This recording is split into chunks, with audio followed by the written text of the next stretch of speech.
We are live.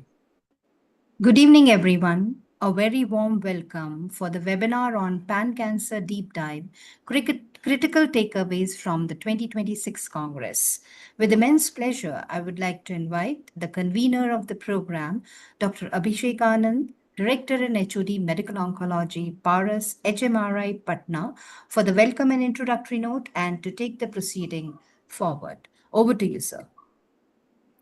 Good evening, everyone. As the program director, it's my privilege to welcome you all in this webinar, Pan Cancer Deep Dive, that will happen today as well as tomorrow. There has been a rapid evolution in oncology, advances in molecular diagnostics, targeted therapeutics, immuno-oncology, and precision medicines are reshaping the treatment paradigm and improving the cancer care.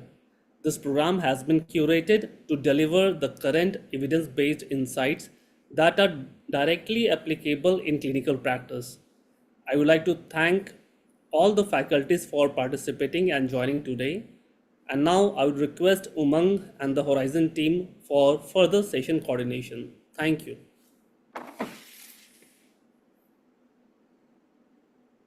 Sure, sir. So, for the opening, for the first talk, I would like to invite Dr. Kripa Bajaj from Hyderabad, and she's going to deliver the talk on From the Lens of ESCO 2026. First of all, I would like to thank Abhishek Anand sir as well as the team Horizon team for the opportunity to discuss regarding a topic which is very close to my heart. I request organizers to share the slides because I'm joining from my mobile from the hospital, so that's why. Sure, ma'am. So, team can we share? Yeah. So we are going to discuss regarding highlights in breast cancer in ASCO 2026. Next slide.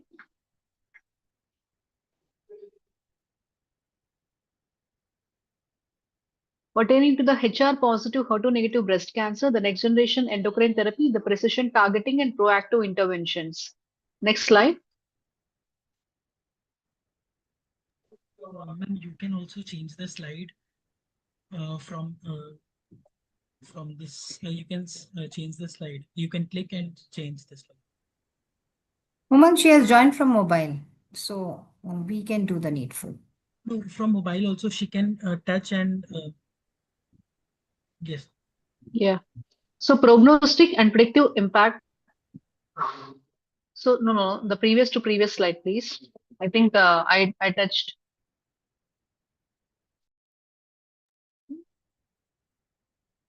Previous slide.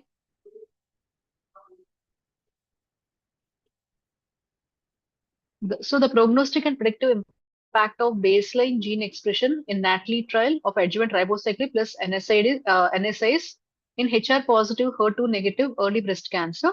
I feel this is a very important study because we have to understand who will respond and who will not respond, which patients to offer the CDK4/6 inhibitor. Shifting to early disease, ribociclib. Here, by addition of ribociclib for 3 years, along with NSAIDs and Gossamer in men and premenopausal women. So, compared to NSAIDs alone, there is a significant reduction in the risk of invasive disease with hazard ratio of 0.71. The IDFS benefit remains consistent throughout longer follow-up and across broad node positive and high risk node negative subgroups. The node negative subgroup high risk includes grade 2 and evidence of high risk like Ki67 more than 20%, more than 26 oncotype DX score, high risk via genomic profiling grade 3 and node positive.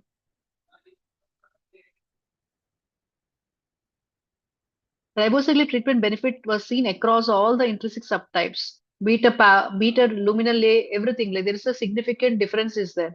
The differential expression of several genes was observed with increase in ribociclib benefit. So the higher expression of CCAM6 expression. So the higher expression associated with the increase in ribociclib benefit and also lower expression of GATA3 associated with the increase in ribociclib benefit. So which subtype does not preclude benefit? Genomic risk and proliferation signatures offer high predictive value for tailoring adjuvant CDK4/6 inhibitor offering. So what we have to understand is by GATA3 anyway, like we will definitely do it. and CCAM6 also going to add a great value. So higher expression of CCAM, greatest benefit, and lower expression of GATA3, again there is a good benefit. Next slide.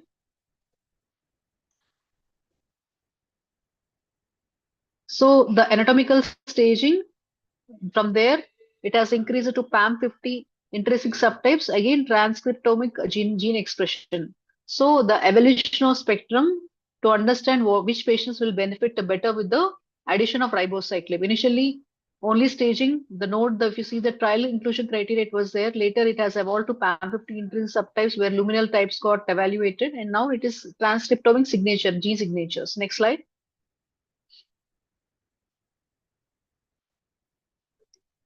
Next is Optima. It's a phase 3 randomized non-inferiority trial to test a directed chemotherapy in patients with high clinical risk of ER-positive HER2 negative breast cancer. In this, the randomization do happen depend upon the node positivity and everything. Here, the test data are is only endocrine whoever have a risk of recurrence endocrine therapy got offered. The endocrine therapy include ovarian function suppression for premenopausal women. Next slide. Oh, sorry, 1 minute. The Optima cohort, a genuine cohort, endocrine therapy is non-inferior per protocol ROR less than 60 subpopulation. So whenever you feel the clinical high risk features, whenever the Prosigna test was offered, if ever the low risk got seen, we are comfortable. The evidence is strong enough to offer just hormone therapy with a adjusted hazard ratio of 1.06. It's a non-inferiority trial which has shown offering chemotherapy will not be going to add any extra benefit compared to endocrine therapy. Next slide. The distant recurrence confirms the safety profile. Per protocol or less than 60 is a population. The non-inferiority dashboard got the bang on. The control arm is 97% versus 96% test directed arm with a adjusted hazard ratio 1.17. Next slide. Oh, yeah. Methodical nuance and trial limitations. The follow-up horizon. The previous slide, can you please go? The demography, the diversity, the cohort recruited a predominantly white population. Only that's the thing. The cost effectiveness, the formal health economics and cost effectiveness analysis for this pathway are currently ongoing. The age floor per premenopausal women aged strictly under 40 years were excluded from the trial.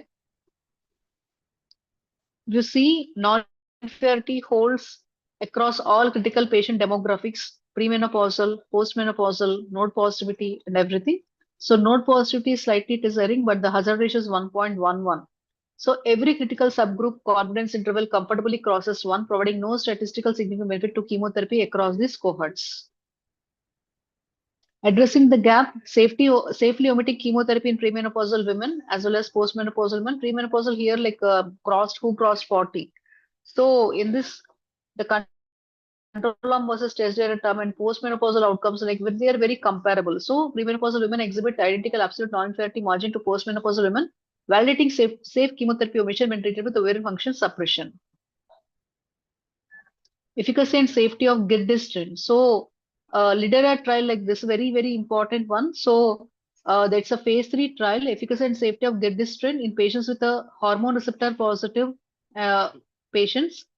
So here the adjuvant giredestrant, we never had anyone which is adding this good benefit. The ideas benefit, if you see the standard of care endocrine therapy, giredestrant is really important. We know already letrozole versus fulvestrant, not much benefit was there, but here the hazard ratio 0.70 with the 3-year IDFS benefit is 92.4 versus 89.6 with a crucial clinical benefit of 31% reduction in metastatic disease risk. This is the lidERA trial, stage 1 to stage 3 with a no, if it is node 0, T should be more than 1 centimeter, 3 and Ki-67 more than 20%. And high risk on genomic assay are T4N0 or node positivity. So here giredestrant versus standard of care endocrine therapy got offered with a 5-year follow-up. The key takeaway point or conclusions are adjuvant giredestrant showed an IDF as benefit over standard of care ET irrespective of the menopausal status, with hazard ratio of 0.61 premenopause for postmenopausal patients. The hazard ratio for risk of developing metastatic disease was 0.5 in premenopausal and 0.7 menopausal female patients. Safety was comparable between the menopausal subgroups, with the patient receiving giredestrant had fewer treatment discontinuations overall due to musculoskeletal pain regardless of the menopausal status. Trial, the first line camizestrant switch for emergent ESR1 mutation. Already we know that there is a PADAC trial where by sequential ESR1 mutation status, there was a change in the management to the fulvestrant got noted, which is a positive trial. And again here, camizestrant switch can be offered when there is a asymptomatic ctDNA increase in the ESR1 mutant emergence. If you see here, the patient will be just followed serially. If there is a rise in ESR1 mutation with the ctDNA analysis, there can be switched to camizestrant got seen with a hazard ratio of 0.63. The interception benefit is significant with median PFS improvement of 7.6 months, that is a 16.8 versus 9.2 months. The sustained impactful PFS to statistical significance got achieved with a substantially more patient achieved clearance of total ctDNA. So advanced HR positive, and again next to gen third combination giredestrant plus palbo versus letrozole plus palbo in first line therapy in patients with estrogen receptor positive patients. This is called as a Persevera BC trial. It's a phase 3 trial with a randomization, and here patient who develop ESR1 mutation, giredestrant has shown a great benefit. And patient who are like a negative, then hazard ratio still it is also decent, 0.56. It's a phase 3 trial, and Evera BC post CDK4/6 setting, giredestrant plus everolimus has significantly improved the invasive-free survival. So compared to endocrine therapy plus everolimus combination, compared to that, Evera BC has shown giredestrant is a superior hormone therapy drug. The simultaneous targeting of ER degradation and mTOR inhibition addresses a distinct compound resistance pathway. Key takeaway points or conclusions. First line, giredestrant plus palbociclib resulted in a numerically improvement in invasive-free survival versus letrozole plus palbo in ER positive locally advanced MBC, though it did not meet predefined statistical significance. Giredestrant plus palbo was well tolerated with a manageable safety profile with no unexpected findings. Further exploration is needed in this one. And Victoria trial is a phase 3 trial. Gedatolisib plus fulvestrant plus palbociclib, where it's a triplet combination versus standard of care in PIK3CA mutant advanced breast cancer. So it's a first line thing. So eligibility criteria. Progression post CDK4 is not first line, sorry, second line thing. So the Victoria trial post CDK4 inhibitor progression. So how to go forward without any prior PIK3 inhibitors or AKT inhibitors or mTOR inhibitors. So here gedatolisib triplet got offered, geda plus palbo plus fulvestrant versus geda plus fulvestrant versus the standard of care is alpelisib plus fulvestrant. Ma'am, request you to conclude your presentation. Sure. So the solution is gedatolisib is a highly potent pan PIK3 and mTOR inhibitor providing comprehensive pathway. So that's why it's a superior drug.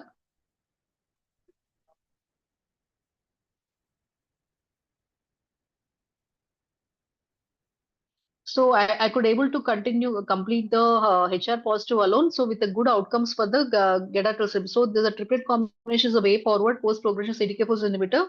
And quickly for the HER2, Destiny Breast 11, it's a neoadjuvant setting, and Destiny Breast 05 post neoadjuvant setting. Destiny Breast 09 is an advanced first line setting. So TDXT is going to stay here. It's a Destiny 11. I just want to discuss briefly. Previously untreated HER2 early breast cancer, the HR positive or HER2 HR negative all are included. The high risk features, neoadjuvant setting it got offered.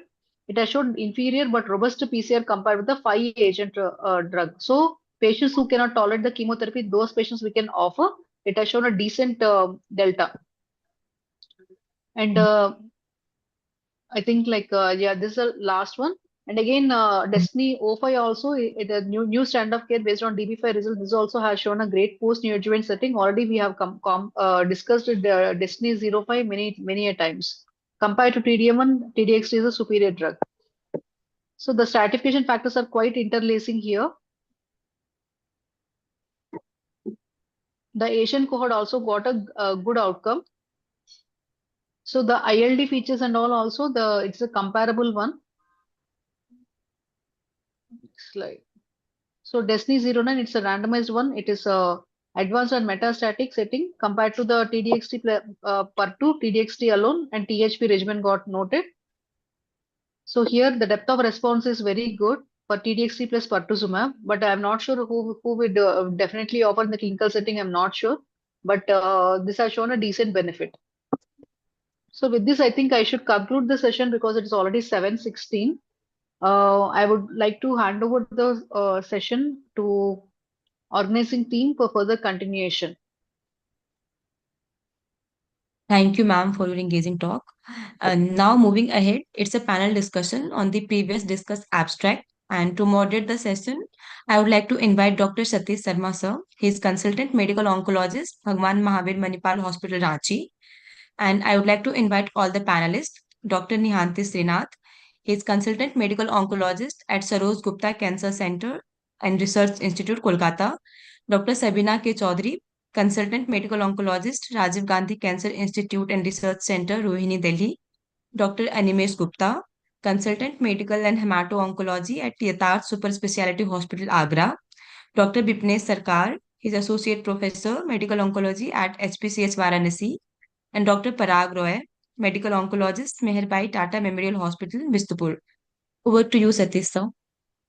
Good evening, everyone. I'd like to thank Dr. Abhishek for organizing this, giving me this opportunity. Can you share my slides?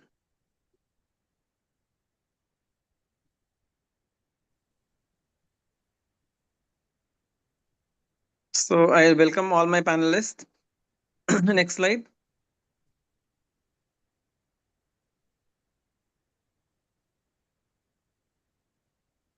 So, Kripa was discussing, the Gedestins plus Plabosili versus Letrozole plus Plabo in first-line therapy in patients with ER positive and HER2 negative advanced or metastatic breast cancer.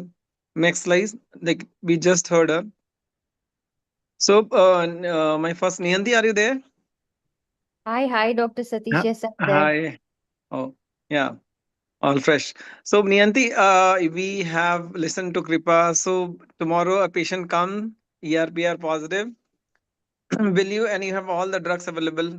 So, will you go for Gedestin plus Plabosibelib? See, if you're looking at the study, I think practically I wouldn't go. Maybe numerically there was a significant scene, but I don't think it's currently practice changing, at least at per se right now. That's what I would feel. I wouldn't implement in my practice because of the study and the effect size and the power.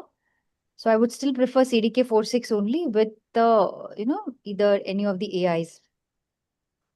Dr. Parag, you're there? Yes, I think I Yes. would agree with Dr. Niyati also. And there are some points regarding the cost effectiveness and also the No, cost is not the uh, issue. Cost means somebody is sponsoring, Parag. So, will you hmm, write it Monday morning or tomorrow morning? Will you uh, write this n- down? not yet, and I will even look for overall survival.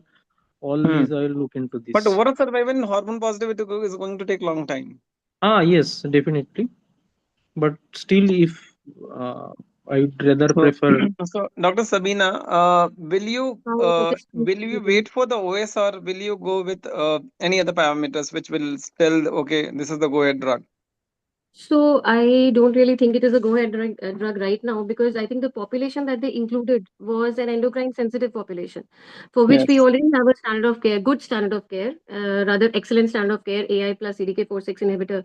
So usually I think giredestrant, it should work more if there is an ESR1 mutation or rather endocrine resistant disease. So we've chosen a wrong population that I would say in this particular study.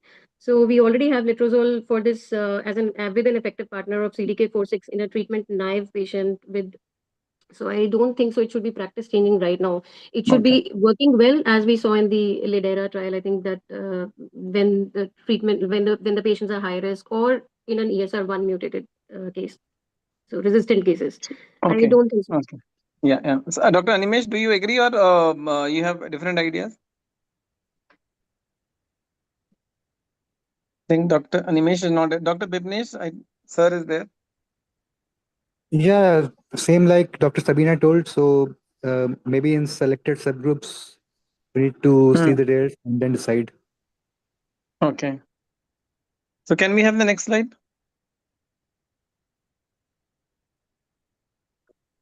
So we have already discussed. Okay, so as the population was hormone sensitive and already we have a standard of care. Next slide. So we have the CDK4 inhibitors and which has a good which have a good PFS and OS data. But Parag, if you have to say tomorrow you have to lead a trial, where you will put that SERDs, the new SERD? I think in the madam already told that in ESR mutation, and I think in failure of fulvestrant, then in second line I can put that in. Okay. Okay, this was the trial which Kripa she was discussing.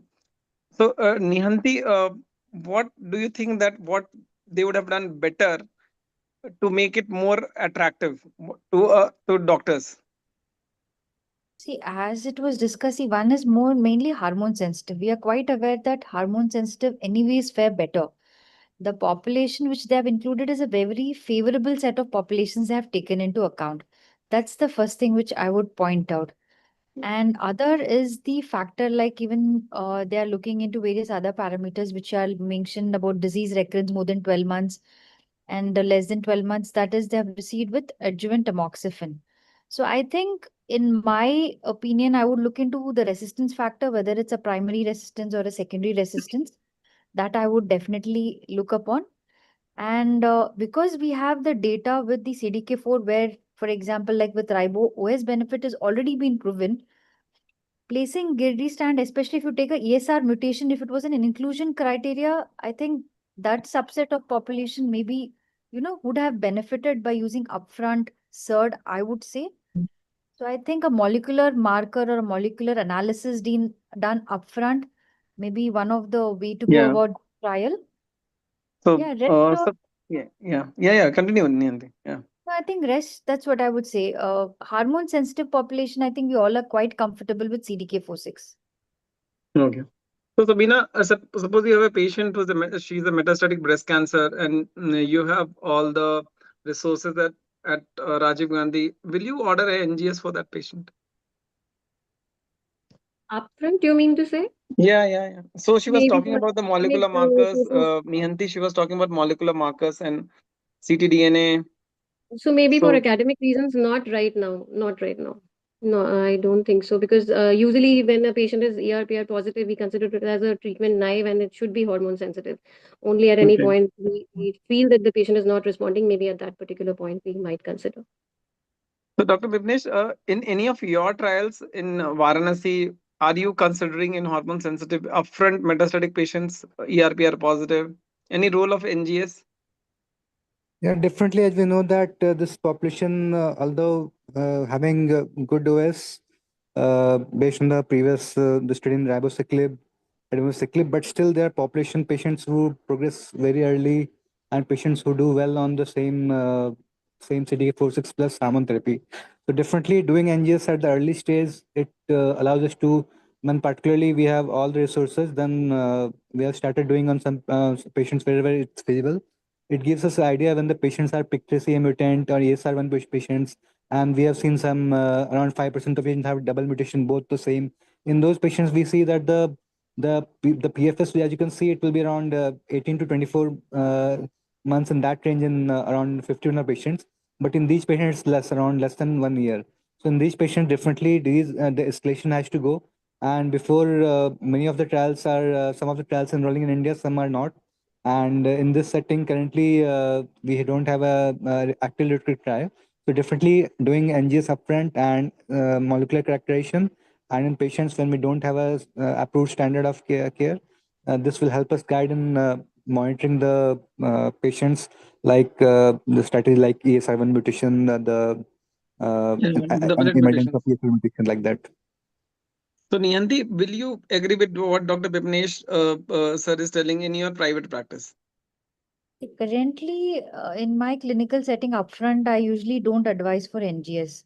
I usually ask them for progression. But if you're looking in data, especially like Serena has come up, so maybe yes, one of the other underlying factors is if there is a PIK3, because most of the time there's an coexistence of other mutations like ATM, PTEN, which has been seen. So these kind of set of tumors, they don't do favorably well when compared to other tumors which don't have a mutation. But per se, what I want to reiterate is clinical practice I'm not doing. Maybe academic per se, to know how the mutation and biology, I think I would agree to it. So, okay. So Parag, if given a choice, like in your setting in Jamshedpur, if you have to do a molecular test, which molecular test you will do in ERPR positive naive patient? Hormone naive patient. In Hormone naive hormones, ERPR positive metastatic breast cancer, which testing you will do? Which currently I am not doing, but I have done only one patient had some progression within 6 months. Then I have gone for that, and she got an PIK3CA mutation. okay. So nothing else. Only one case I have done currently. In most of the patients are not affordable here. That is the main issue. Okay. So if affordable, you will do NGS upfront in metastatic hormone naive patient? Generally, I am not doing this currently. Only Okay. in progression I am doing. Dr. Animesh, are you there? Or so just to share my practice, like hormone positive, ERPR positive, chemo hormone naive patients. What I generally do, of course, it is not feasible to do NGS in all the patient. The incidence of ESR1 and PIK3, it is less than 5% in 3 to 5%. But what I do is this germline BRCA1, BRCA2 testing. So that have shown that in those patients, it is generally hormone resistance is seen and the failure is seen when the germline mutation of BRCA1, BRCA2 is negative. Next slide. I think I would just want to add a point here. Even Yeah. though the Yeah. mutations are, we are not changing the treatment per se. I don't think, even though if BRCA mutation is present, I don't think you'll switch into either a carboplatin or a PARP inhibitor. I think that's one thing which I want to Yeah, know. so I also don't do it is just for the counseling and keeping the patient prepared. Like suppose a 45-year-old hormone positive, ERPR positive patient is walking to my OPD. The one NGS test which I will do is a germline, the Yeah, BRCA1, BRCA2 test. patient is less than 50. I think all of us would Yeah. agree to doing a BRCA testing.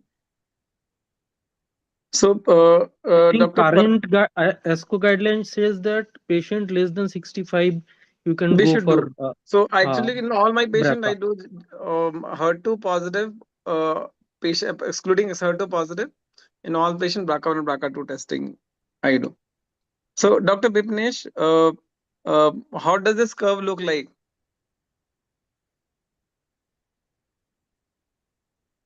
Dr. Sabina, are you there? Yes, I am there. Yeah. Please, how are these encouraging or depressing? There is nothing like very encouraging in this, but numerically benefit is seen, but I don't think so because OS benefit is also not there. That is very hard to get. But PFS also, it is only a numerical benefit, and I won't be very happy about So it. I think, yeah, so we already discussed that we have a standard of care where we have a CDK4/6 inhibitor and the data which we have and what we have used in our clinical practice and given the toxicities, the less toxicities which we have, I think nobody will dare now to switch to upfront SERDs. Okay. Next slide. So any subset of patient, Nihanti, where you will think of starting, at least you will think of starting, okay, fine, if I get opportunity here, I'll start SERD first with CDK4. No, I didn't get your question, Dr. Satish. Like, I'll So switch to CDK4. yeah. So suppose any subset of patient where you will start Gedestant upfront, any subset of patient, say it's a hypothetical question. In primary metastatic, or they're on Yeah, disease primary progression? metastatic. Primary metastatic. See, primary metastatic, maybe if upfront, for example, like in an adjuvant setting or maybe in hormone maintenance because of some reason, patient had received fulvestrant or something, maybe then I would consider. Otherwise, just because of ESR1 mutation being present, I don't think I would switch my practice. Even patients with ESR1 mutation, if you look into the subset analysis of all the CDK4/6, especially with monarchy and all, they have done quite better. So ESR1 mutation alone itself, I won't take in account as a change of my practice. Moreover, ESR1 is an acquired mutation when you've used an Yes. AI. Yeah, so I think on progression, I would like to switch on my treatment option, but not upfront, I guess. Okay.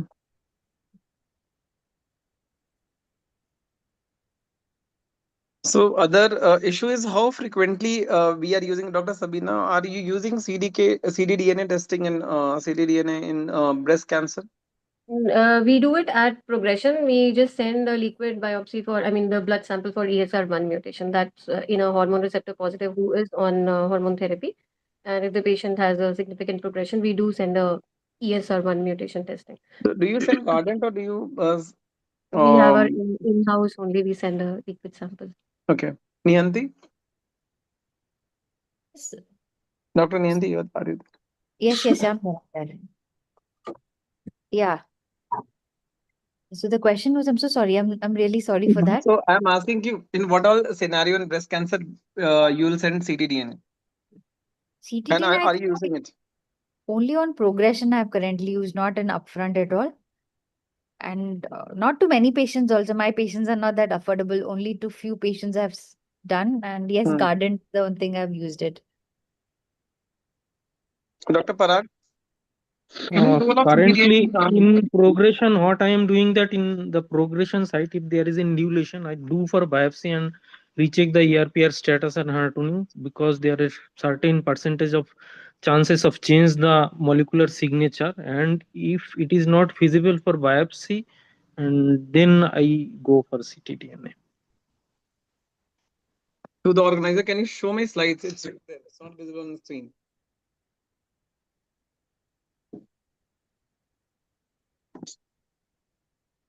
No, this is a different slide here. HER2CLIMB is not in my this thing.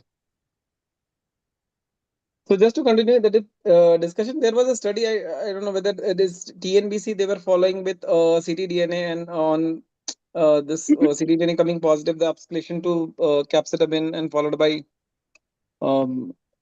other chemotherapies.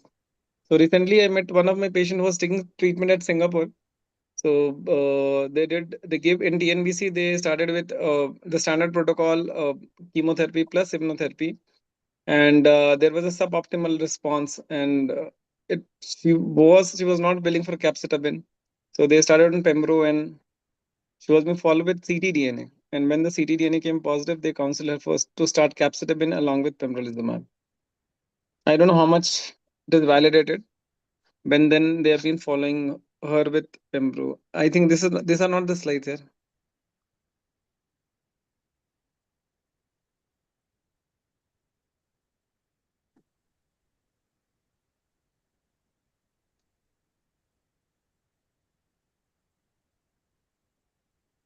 So just to continue the discussion, Sabina, how frequently are you getting ESR1 mutation in your center? What is the incidence?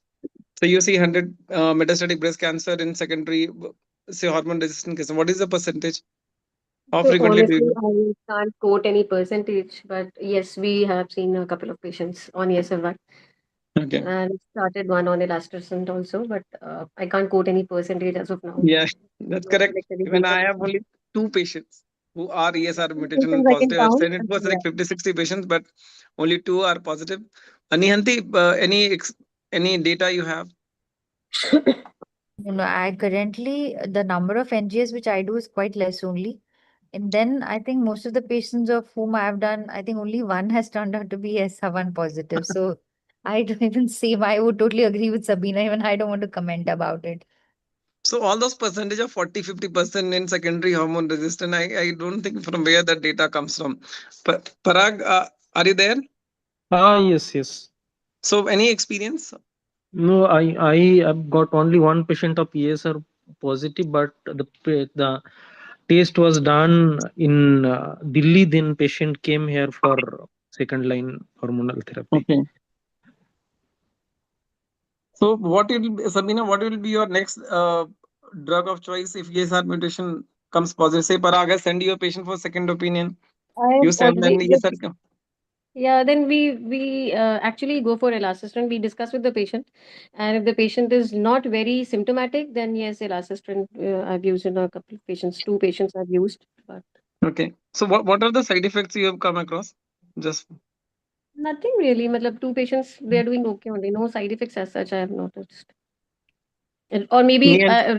too early to say because one patient is just 1 month on therapy, and another is 2 months on therapy. So I have not come across any major side effects.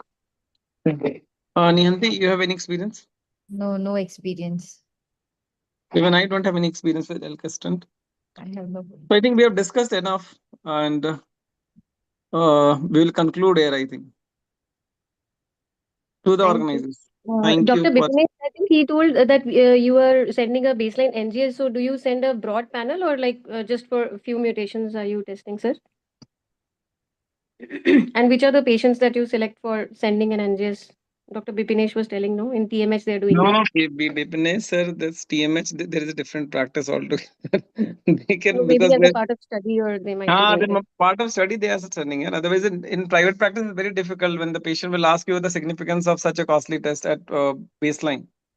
And Exactly. if it is coming 3 or 5%, which is ESR mutation, and we have seen in our practice, like people on third line or fourth line also have sent ESR mutation. I've got only 1 or 2 patients. So even I will not send a patient's upfront NGS when I know the incidence is going to be very less. Precisely. Yes. Okay, to the organizers, thank you for active participation. Thank you, Dr. Thank you. Thank you. Abhishek. Thank you, moderator, and all the panelists for the wonderful discussion. Moving ahead, it's a sponsored session by AstraZeneca. And for the talk, I would like to invite Dr. Susmita Sadhukan, his senior consultant, medical oncologist, Tata Memorial Hospital, Kolkata. Over to you. Very good evening to all. Should I share my slide? If Yes, you ma'am. want, we can share.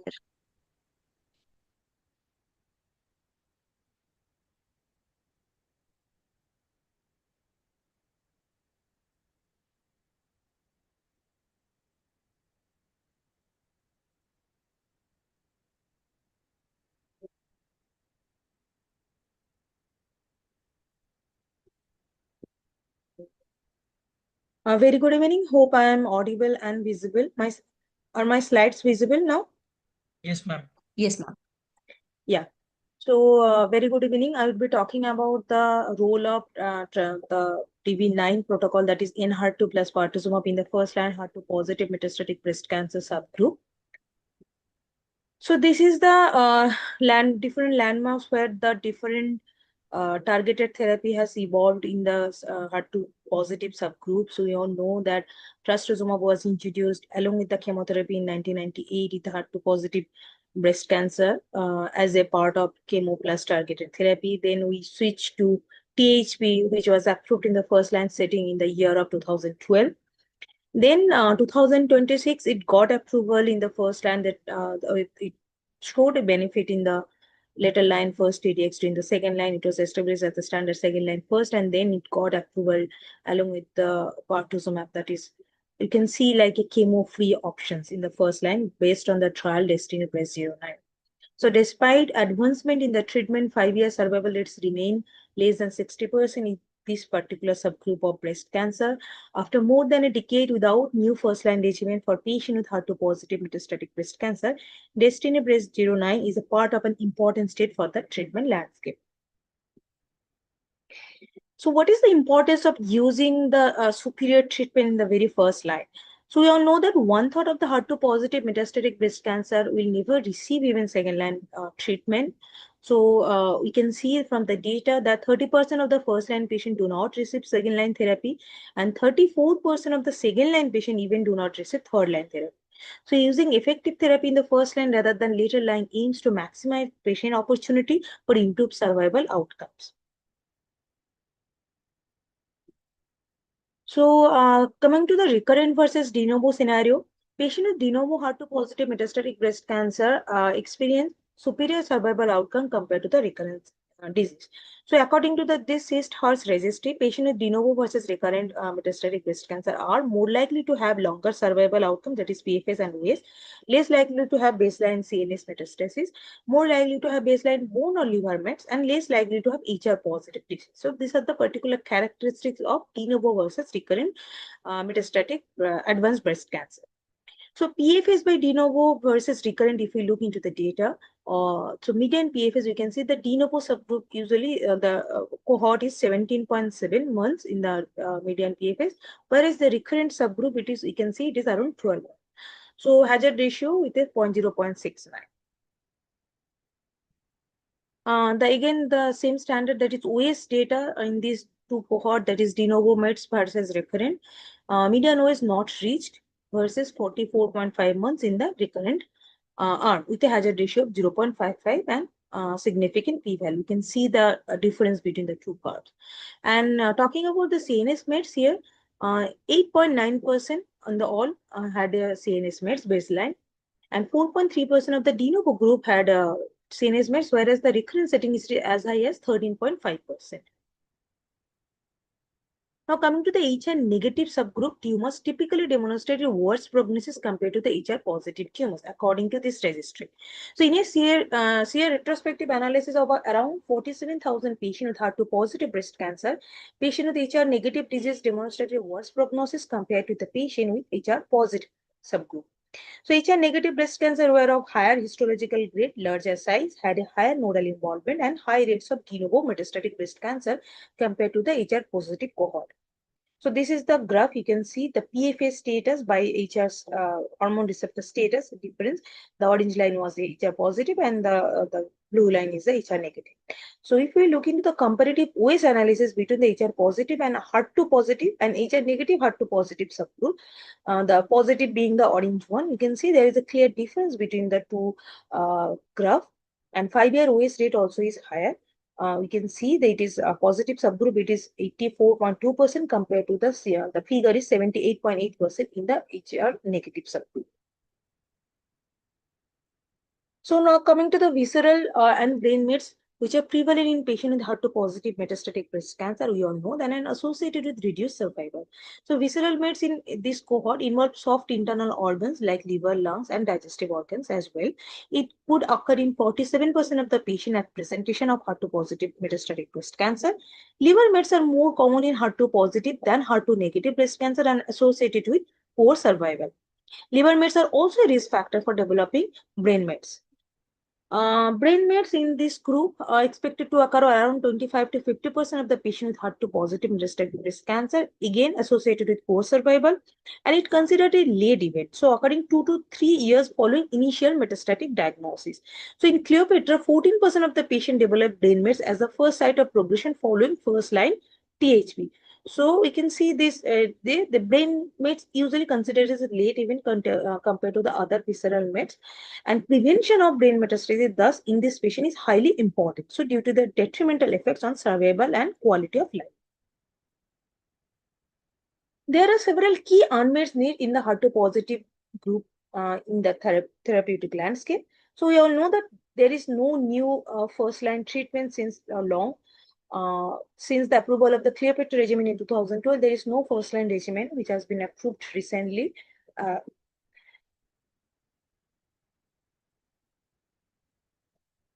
Just a second.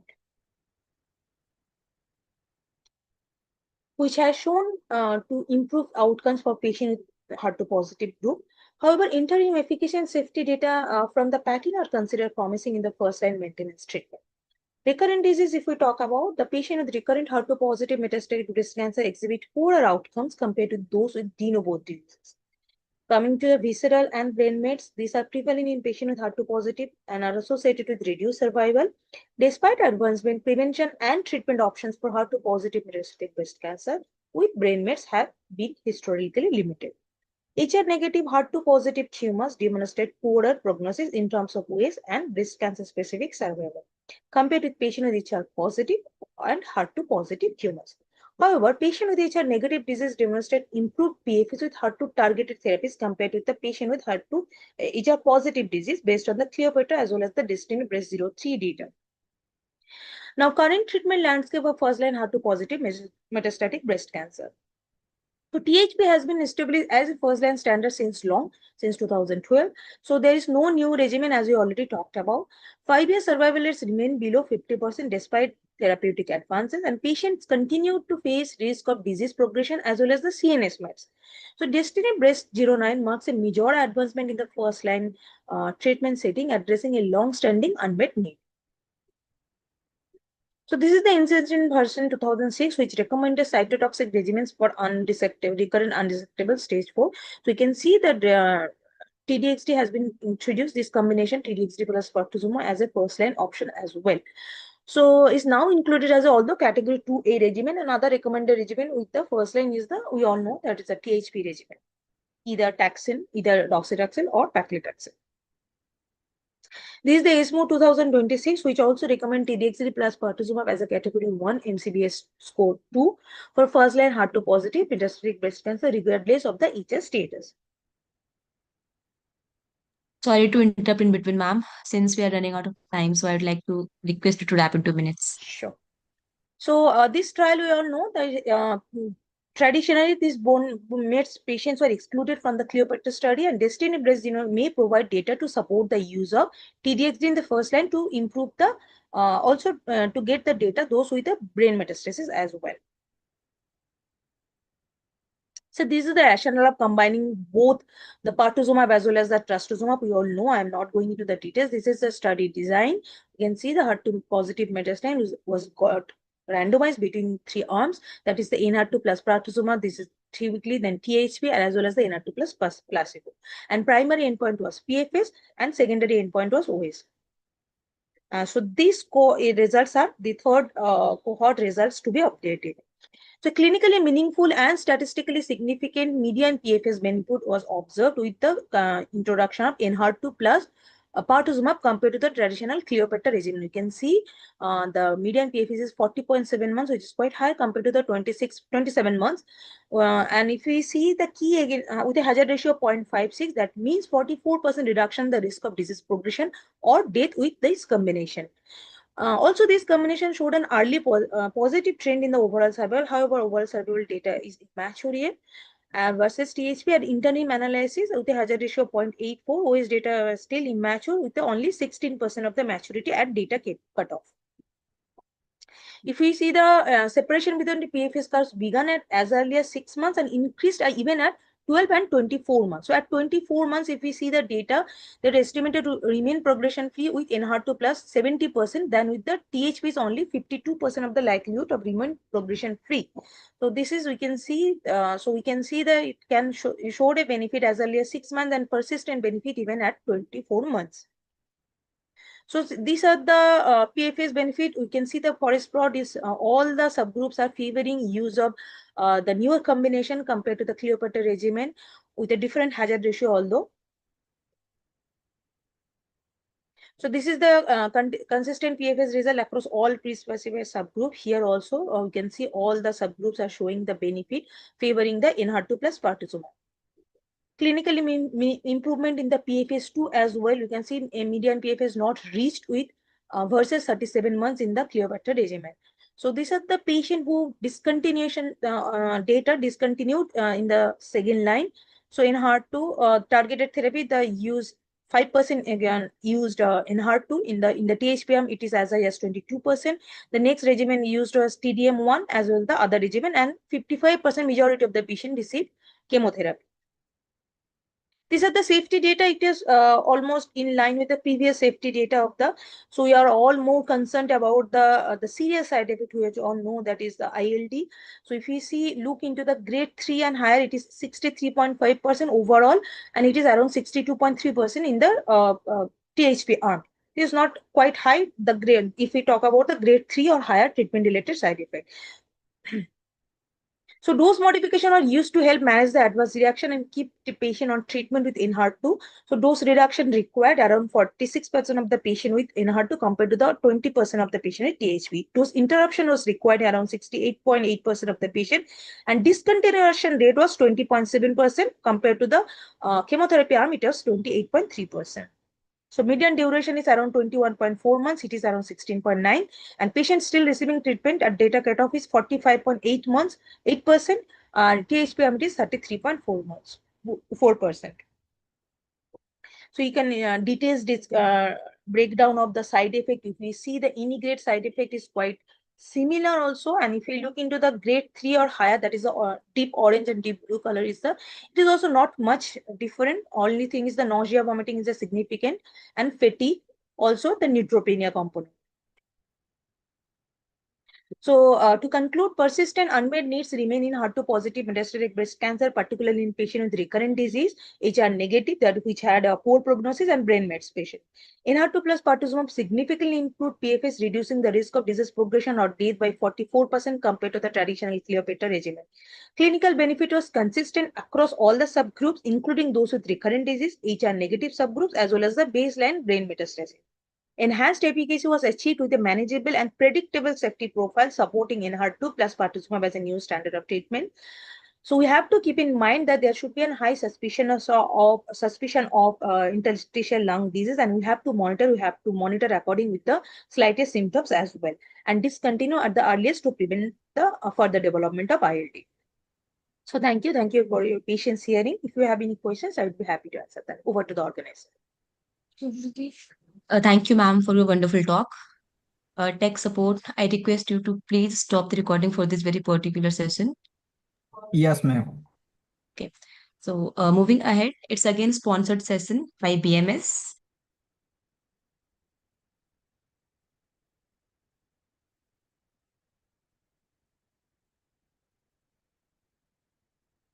So good evening all. Today we are going to discuss on the mainly the insights from the Skipper and the Cocoon trial, which is aimed to reduce or prevent toxicity due to amivantamab combination with chemotherapy or lazertinib. To start with, we know the mechanism of action and pathogenesis of the rash. So EGFR is expressed in all cells, but physiologically it is normally expressed in the skin and regulates the tissue development and disrupts the physical barrier and damages hair follicles and hosts the immune activation. When the EGFR is lost, so it is pathological, the alterations of the EGFR drive tumorigenesis, and through that there is an activation of signaling resulting in growth arrest and apoptosis and lower incidence of systemic adverse effects than chemotherapy. As we all know, with all the oral TKIs, along with amivantamab, afatinib, allotinib, or all what we use in our current practice, the skin toxicities like rash, pruritus, dry skin, and paronychia are very common, and we face significant challenges facing them every day. This is the cycle. So when there is inflammation and leads to cytokine activity, and that leads to infection, and that becomes it's perpetually repeated, and we face significant difficulties in continuation of the treatment when this happens. So we need to take action against this from the first, because we can see here in this curve, acne-like rashes happen right from the 14th day of treatment, proceeding to pruritus, post-inflammatory effects, leading to dry skin, fissure, and then paronychia. If we see in the Mariposa 2 and the Papillon, both the data, so if we see dermatologic adverse effects, rash, paronychia, and dermatitis have been seen in more than 40% patients in both the studies, and in the first 4 months, these side effects have been more predominant as seen in this bar diagram. So the retrospective analysis of the US databases identified that 61 patients with EGFR mutation NSCLC treated in amivantamab. So in these cases, if we see that in the blue bar diagram, the grade 1 or 2 reactions were more common, especially the infusion reaction, which was the maximum in 48%, followed by the rash, paronychia, and fatigue in about 23%. So what should be the proactive management? So we can see here the do's and the don'ts. So what should we do? Keeping the educating our patients to keep their nails clean, dry, moisturized, to allow cuticles to remain natural. The bathing and shower should be brief in lukewarm water. There should not be too much of rubbing.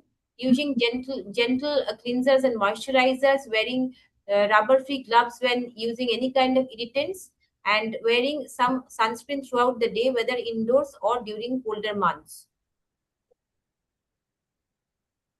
So this is the first study, the Cocoon study, which actually was into the two arms, in which the first was for the active management of the side effects in arm A, where avimentin of lazertinib was used along with enhanced dermatologic management. And that was how was it done? It was done with prophylactic antibiotics like doxycycline or minocycline 100 milligram BD with topical clindamycin 1% solution on scalp once a day before bedtime. Along with that, paronychia prophylaxis given with 4% chlorhexidine, and skin moisturization was given to apply to body and feet at least 4 times a day. In the other, we had the standard of care dermatologic management, which we currently do for all patients. So that was the study design, and this was randomized 1:1. And in this, what do we find? That in the first 12 weeks, we can see here that the more than grade 2 incidence of grade 2 skin side effects were significantly lower, where in our Cocoon DM arm compared to the standard of care arm. So that was about 42% versus 75%. And this significant reduction in this grade 2 side effects, excluding paronychia, was consistent across all anatomic locations. Paronychia incidence was also comparable between the arms in the first 12 weeks of treatment. So in the Cocoon regimen, which is actually under the phase 2 evaluation, what was done? Doxycycline 100 milligram BD given orally twice a day from day 0 to 84. How it helped? It helped with systemic protection for rashes, scalp rashes, and paronychia. Clindamycin 1% lotion after shower once a day. Beyond day 85 for scalp protection. Chlorhexidine 4% applying to nails before and washing off during shower once a day from day 0 for paronychia prevention, and non-comedogenic skin moisturizers added from day 0 for rash prevention. So that was the regimen.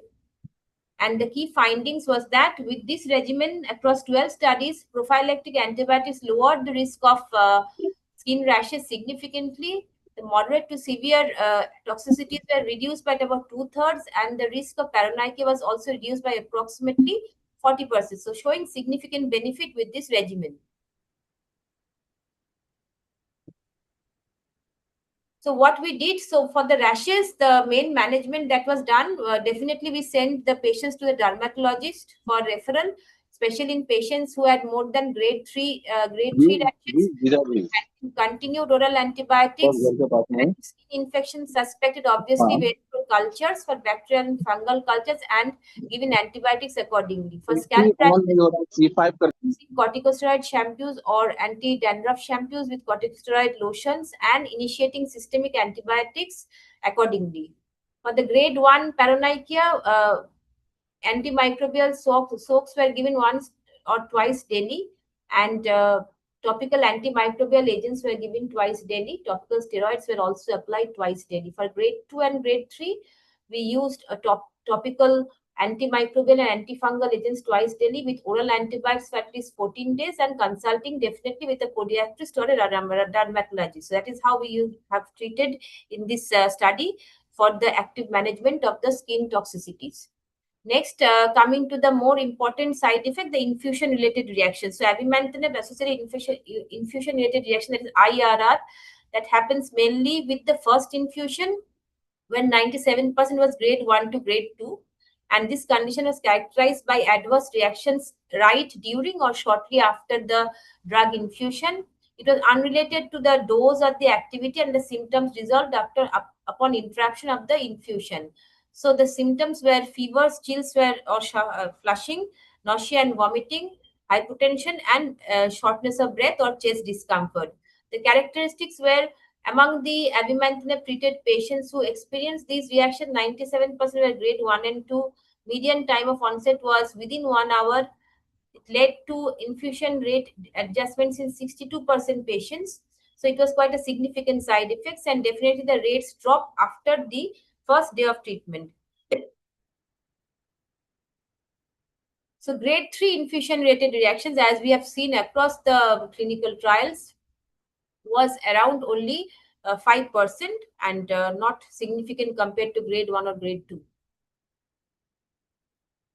So administration of pre-infusion prophylactic medication has been able to effectively reduce the risk of this infection.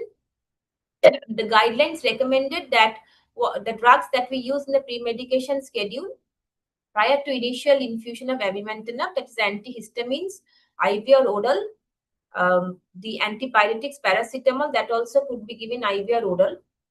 The glucocorticoid, the dexamethasone 20 milligram or equivalent or 10 milligram equivalent IV in 60 to 120 minutes versus 45 to 60 minutes when 10 milligram was used.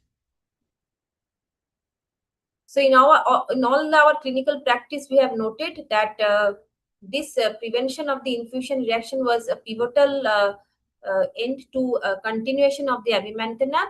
So that's how we came across the prophylactic schedule of skipper. So that was established how we actually give prophylaxis to this infusion reaction. We can see here that at home, 2 days prior to the treatment, dexamethasone was given 4 milligram 2 times, AM and PM, and 1 day before the dexamethasone was given 4 milligram 2 times and also in AM as well as PM.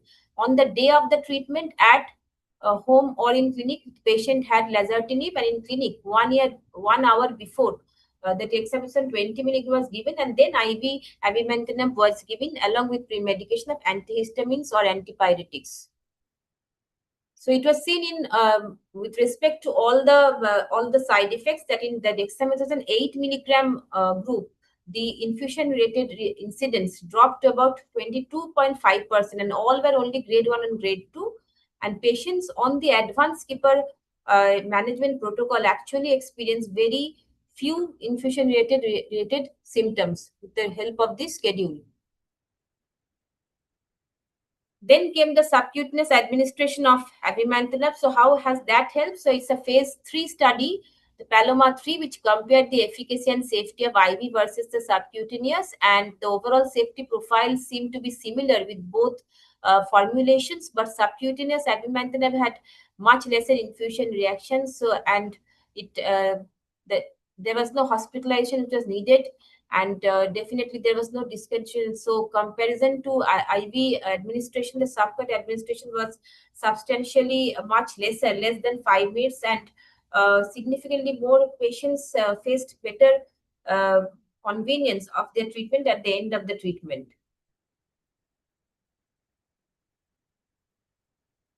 So management of this infusion reaction, if we say the slow infusion is always the key to better treatment.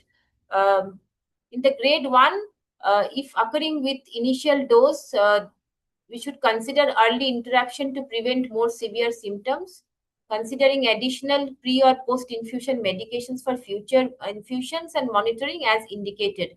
For grade 2, interrupt the infusion, restart them at 50% infusion rate, give supportives as IV fluids, antibiotic, antihistamines, and consider corticosteroids, bronchodilators if needed, and monitor until fully recovered. For grade 3 and grade 4, the infusion should be stopped, and based on the symptom severity, further consideration of permanent discontinuation should be done. In such cases, obviously, we should be treating more intensively with bronchodilators, oxygen, epinephrine, as we do with other anaphylactic shock or reaction patients, and follow the institutional protocol for anaphylaxis. So for the first interruption, when it happens, we should restart at 50% infusion rate, monitor the patient closely.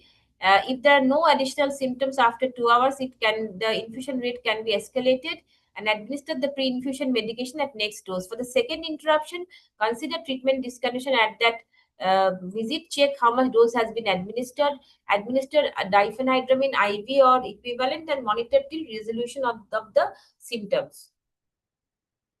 This is a complete snapshot of all the recommendations which are given from these 2 studies to prevent the adverse effects. So we have the skipper protocol on one side, and then we have the Other treatment, the dermatologic prophylactic protocol, the Cocoon on the other side. Along with that, we have the VT prophylactic regimen, which states that for the first 4 months, oral anticoagulant should be given along with this treatment as per the NCCN guidelines. And then finally, obviously, for every adverse effect management, we should involve the multidisciplinary team, provide the patient education, so that the patient can manage with their lifestyle. The symptoms which we will encounter should be actually taught to the patient, and patient should be educated to consult the healthcare provider, the concerned nurse, or the doctor who actually takes care of the patient in cases of need. So that is all from my end. Thank you for the patient listening.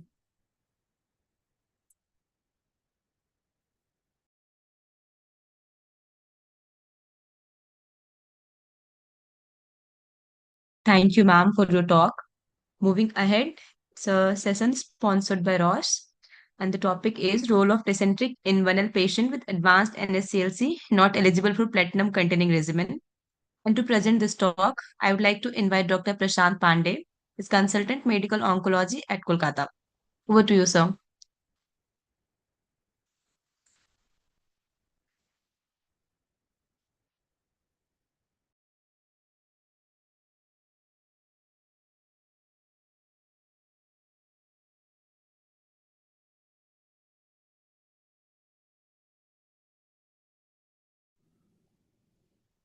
Am I audible?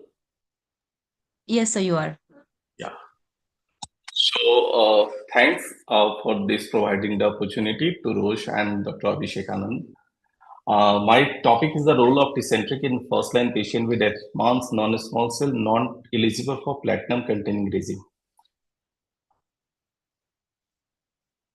Sorry. So this is my disclaimer. And all of us know that the lung cancer is the 4th most common in India and one of the leading cause of cancer death.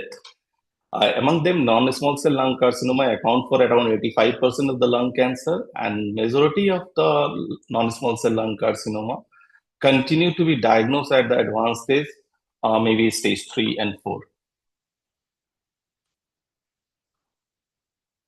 So there is an unmet need for the treatment option for a patient with lung cancer unsuitable for the platinum-based chemotherapy.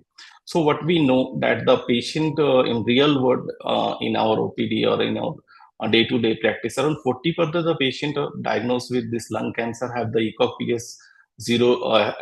PS of more than 2 and of substantial comorbidities. And these patients are actually excluded for the all phase 3 immunotherapy clinical trial. So what we get that the average age of patient for non-small cell lung carcinoma diagnosis is more than 70 years. In India, it's around 63 years. So apart from this, there are many factors we take into account during the decision of giving the chemotherapy, whether the patient is platinum eligible or not. So apart from the platinum eligibility criteria, we also go through the PD-L1 expression, patient PS status, comorbidities, age, social factor, and in comorbidities mainly the renal, cardiac, vascular, nervous system, pulmonary, and nutrition and psychiatric issue we judge. And what we have seen that the patient who are of elderly more than 70 years, these comorbidities are much higher in compared to the younger patients. So there is a in current just a minute. Yeah, there is some problem with the screen. So current guideline actually shows that the first line of treatment for the advanced non-small cell lung carcinoma, and those have the PS more than 2. The platinum-based, preferably the carboplatin, should be considered in eligible patients. And single-agent chemotherapy has been tried with the gemcitabine, venolaglin, docetaxel, or pemetrexed that is restricted to only non-small cell lung carcinoma. So there is insufficient data are available to date for the use of immunotherapy for a patient with the PS2, but the treatment option can be considered. Patient PCS 3 and 4 generally offer the best supportive care. So first line treatment for elderly patient in advanced non-small cell lung carcinoma, treatment recommendation for the elderly person with the good PS and adequate organ function are similar to like the general population. Though the benefit of chemotherapy and immunotherapy in unclear in patient with the age more than 75 years, and toxicity for the doublet is the major concern. So the patient, for such kind of patient, they are not eligible for the chemotherapy. A single agent chemotherapy remains the standard of care. And there is also MONOS trial, where the main reason for the avoiding of the platinum-based chemotherapy were considered to be older age, that is more than 70 years of age in around 76% of patients, with the comorbidities around 72% and eco performance status around 55%. So in the most of the cases, that is around 88%, a combination of these factors are considered to guide the treatment decision. So these are the relevant comorbidity literature that has shown that the patient, the PS, age, PS, renal function, heart failure, previous cerebrovascular accident, uncontrolled hypertension, neuropathy, hearing loss, symptomatic brain metastasis are these are factors during the eligibility concern. So these are the overview of the randomized single agent chemotherapy trial, including the patient with deemed unsuitable for the platinum-based chemotherapy. So we have the gemcitabine for the patient where the median overall survival was seen to be around 9.8 months in a patient with a PS 0 to 2 with various comorbidities apart from the platinum ineligible patient. And there is another one of the vinorelbine, which shows the OS of around 7.6, and that was conducted in PS 0 to 2. And here the patients were generally who can be avoided for the platinum-based chemotherapy according to creatinine clearance, heart failure, New York Association 2 and 3, that is hearing length grade 2, and medical condition impairing the use of platinum-based chemotherapy.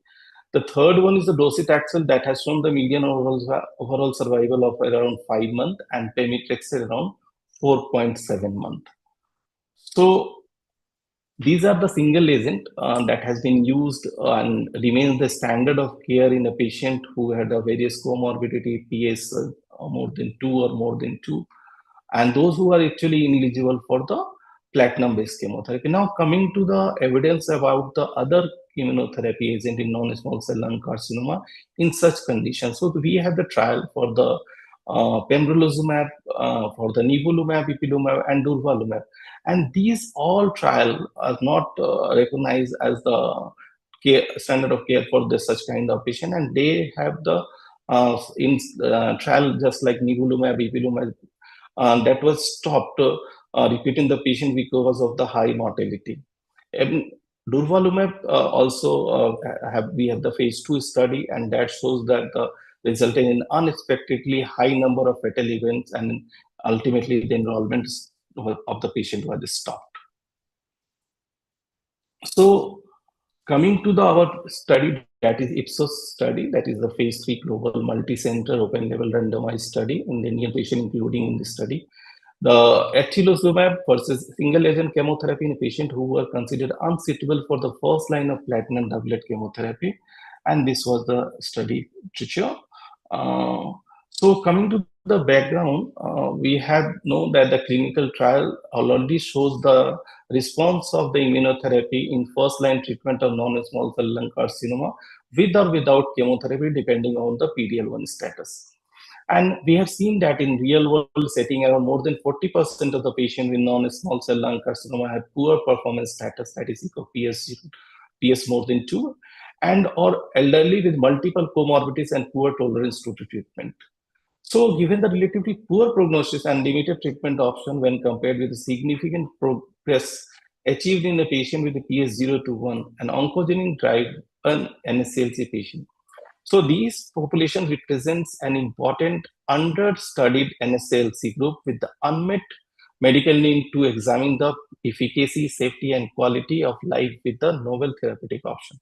So answering these questions, there was a study for the Ipsos. This was a phase 3 global multi-center open-label randomized study. And this was the study design, which shows that the patient included were treatment naive, stage 3B or 4, with non-small cell lung carcinoma, maybe squamous or non-squamous histology, platinum ineligible because of either PS0, PS2 or 3, or if the patient had a PS0 to 1, permitted if more than 70 years of age with substantial comorbidity and other contraindication with the use of the platinum chemotherapy. The patients were generally EGFR or ALK positive patients were excluded, and the patient with the treated asymptomatic brain metastasis were permitted.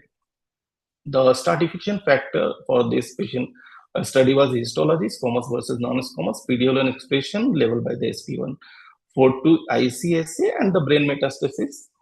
The patient was randomized 2:1 with the atezolizumab 1200 milligram IV 3 weekly, and it was continued till the progression of disease or loss of clinical benefit. The investigator of choice may be the vinorelbine or gemcitabine as per the standard dose, and that was continued till the progression of disease. The primary endpoint of this study is overall survival, and the secondary endpoints are overall survival at 6, 12, 18, 24 month, PFS, objective response rate, duration of response, OS and PFS in PDL positive subgroup, and other endpoint as PROs and safety. So demographic and baseline characters are well matched between both the arms, whether you say atezolizumab or the chemotherapy arms. So coming to the primary endpoint, what we have achieved that there was a significantly, statistically significant and clinically meaningful benefit of was found in overall survival of the patient who has received atezolizumab, with the median OS of 10.3 months versus 9.2 months with hazard ratio of 0.78. And the patient at 24 months, the OS was 24 months at 24% versus 12%. So this was the Ipsos OS in the key patient subgroup, and what we have seen that almost every group performed well in this study. There was a secondary endpoint of the progression-free survival, and that shows the atezolizumab that the median PFS was around 4.2 months versus 4 months in the chemotherapy arm. This was not statistically significant, and at 24 months the PFS was 8.9% versus 1.6% in the chemotherapy arm. So the secondary endpoint, that was overall response rate and duration of response rate. So what we have seen that the overall response rate was around 16.9% in the atezolizumab versus 7.9% in the chemotherapy, with a delta of around 8.9%. The median duration of response was 14 months with atezolizumab and 7.8 months with the chemotherapy arm. The disease control rate was 57.3% and with the atezolizumab, and 56.3% with the chemotherapy. The progression of disease are almost equal in the both arms, that was 22% versus 23%. Coming to the health-related quality of life, that the patient-related outcome functioning scale. So what we have seen that the atezolizumab arm remains stable, less than 20% across all domain, while chemotherapy arm shows some deterioration, whether this was a rule function, social function, or cognitive function. Apart from this, when we are calculating this quality of life index in the patient who had improvement in the curve, that patient shows improvement with the atezolizumab, those patients with the peripheral neuropathy or insomnia or chest pain, alopecia or appetite loss. So each and every aspect shows the benefit. So coming to the time to confirm deterioration. So this was not evaluable, but the hazard ratio was around 0.51. So coming to the overall summary of the adverse event, what we have seen that the all-grade adverse event in atezolizumab arm was around 91%, and chemotherapy was 97%. But here in the grade 3 and 4 adverse effect that was noted due to treatment-related adverse effect was around 16.3% in atezolizumab arm versus 33% in the chemotherapy arm. And the serious adverse effect, that is a treatment-related adverse effect, was around 11% in atezolizumab versus 15% in the chemotherapy arm. So coming to the adverse effect leading to discontinuation of the study drug, that was shown around 30%, 13% of the patient, and that was similar to the chemotherapy arm too. And the adverse effect leading to modification or interruption of the study drugs was around 32% in atezolizumab versus 48% in the chemotherapy arm. Sorry to interrupt in between, sir. I request you to please wrap your talk in 2 minutes. Okay, sir. Okay, ma'am. So what we have seen that Ipsos study empowering the ineligible patient for 76% of patients with ECOG PS2 treatment option for ECOG 2 who would otherwise be considered to fail or standard chemotherapy. Stabilization and improvement of health-related quality of life have been seen through the study. Whether there's a patient who had a higher age, more than 70 years, also that there is a valid option to go for this study. And apart from this, again, the renal function and comorbidities too. So NCCN guideline also advocate Ipsos regime in PS3 patient regardless of PDL1 expression. Apart from the NCCN or ESMO or local guideline to advocate the use of the atezolizumab in such kind of patients.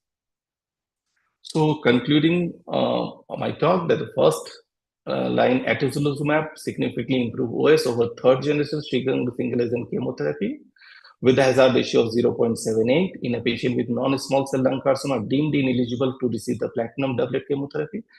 The benefit is consistent across all the key subgroups such as patient age, histology, PDL expression, and ECOG performance status. The 2-year overall survival rate nearly double with the atezolizumab, that is around 24 versus 12%. Overall response rate is also higher in atezolizumab arm. And atezolizumab was associated with the maintenance of health-related quality of life, functioning domain, and significant improvement in time to deterioration. Treatment-related adverse effects are less in atezolizumab compared to the chemotherapy arm, except the immunotherapy-related adverse effect. No new or unexpected safety signal were identified with atezolizumab. So Ipsos is the first randomized study phase 3 study to show a first-line treatment with atezolizumab improve overall survival in the poor prognosis non-small cell lung carcinoma population with no EGFR and ALK alteration with no new safety signal identified, while the patient maintaining the quality of life. Thank you. Thank you very much for the patient hearing. Thank you, doctor, for your talk. Moving ahead towards our next session, and it's an abstract presentation from the lens of ASCO 2026 in lung cancer. And to present this abstract, I would like to invite Dr. Nikhil Himtani. He's consultant medical oncology at ILBS Hospital, Delhi. Over to you, doctor. So I would like to thank Dr. Abhishek for giving me the opportunity, and I would request the organizers to kindly share my slides.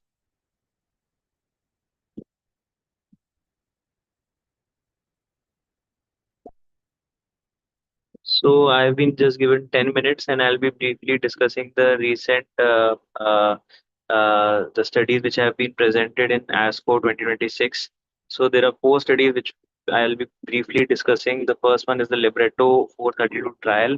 So this was regarding stage 1B to stage 3A red fusion positive NSCLC. Next slide.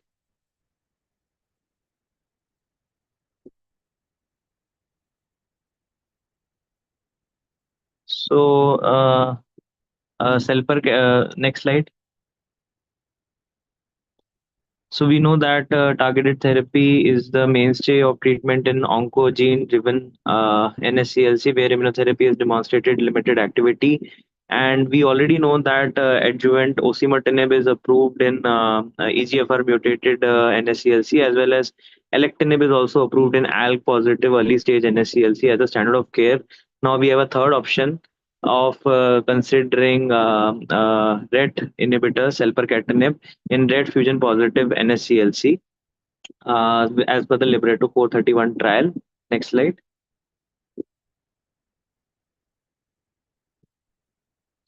So this was a phase 3 double blind randomized control trial which enrolled patients stage 1B to stage 3A RET fusion positive NSCLC. Patient had received definitive treatment, surgery, radiation, systemic adjuvant chemotherapy, and patients were randomized to receive placebo in the control arm and selpercatinib in the study arm. And treatment was completed up to 3 years until disease recurrence, progression, or death. The primary endpoints were event-free survival, and the secondary endpoints included EFS as well as overall survival. Next slide.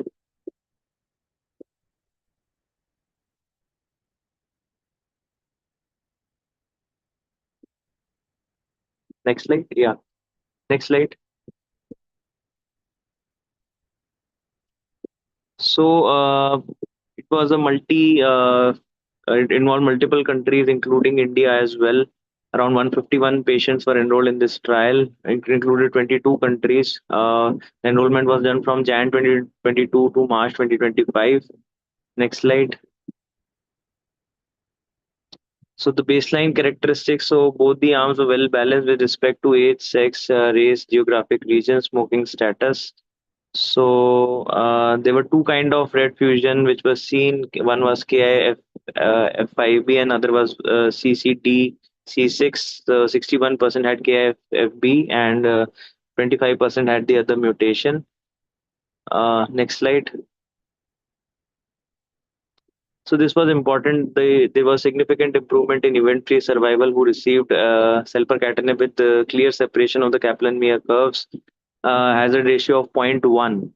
So a very impressive hazard ratio of 0.17. The primary endpoint was met as selpercatinib demonstrated statistically significant improvement in event-free survival. So it is important to get an NGS in early stage NSCLC as well to look out for these rare mutations. Next slide.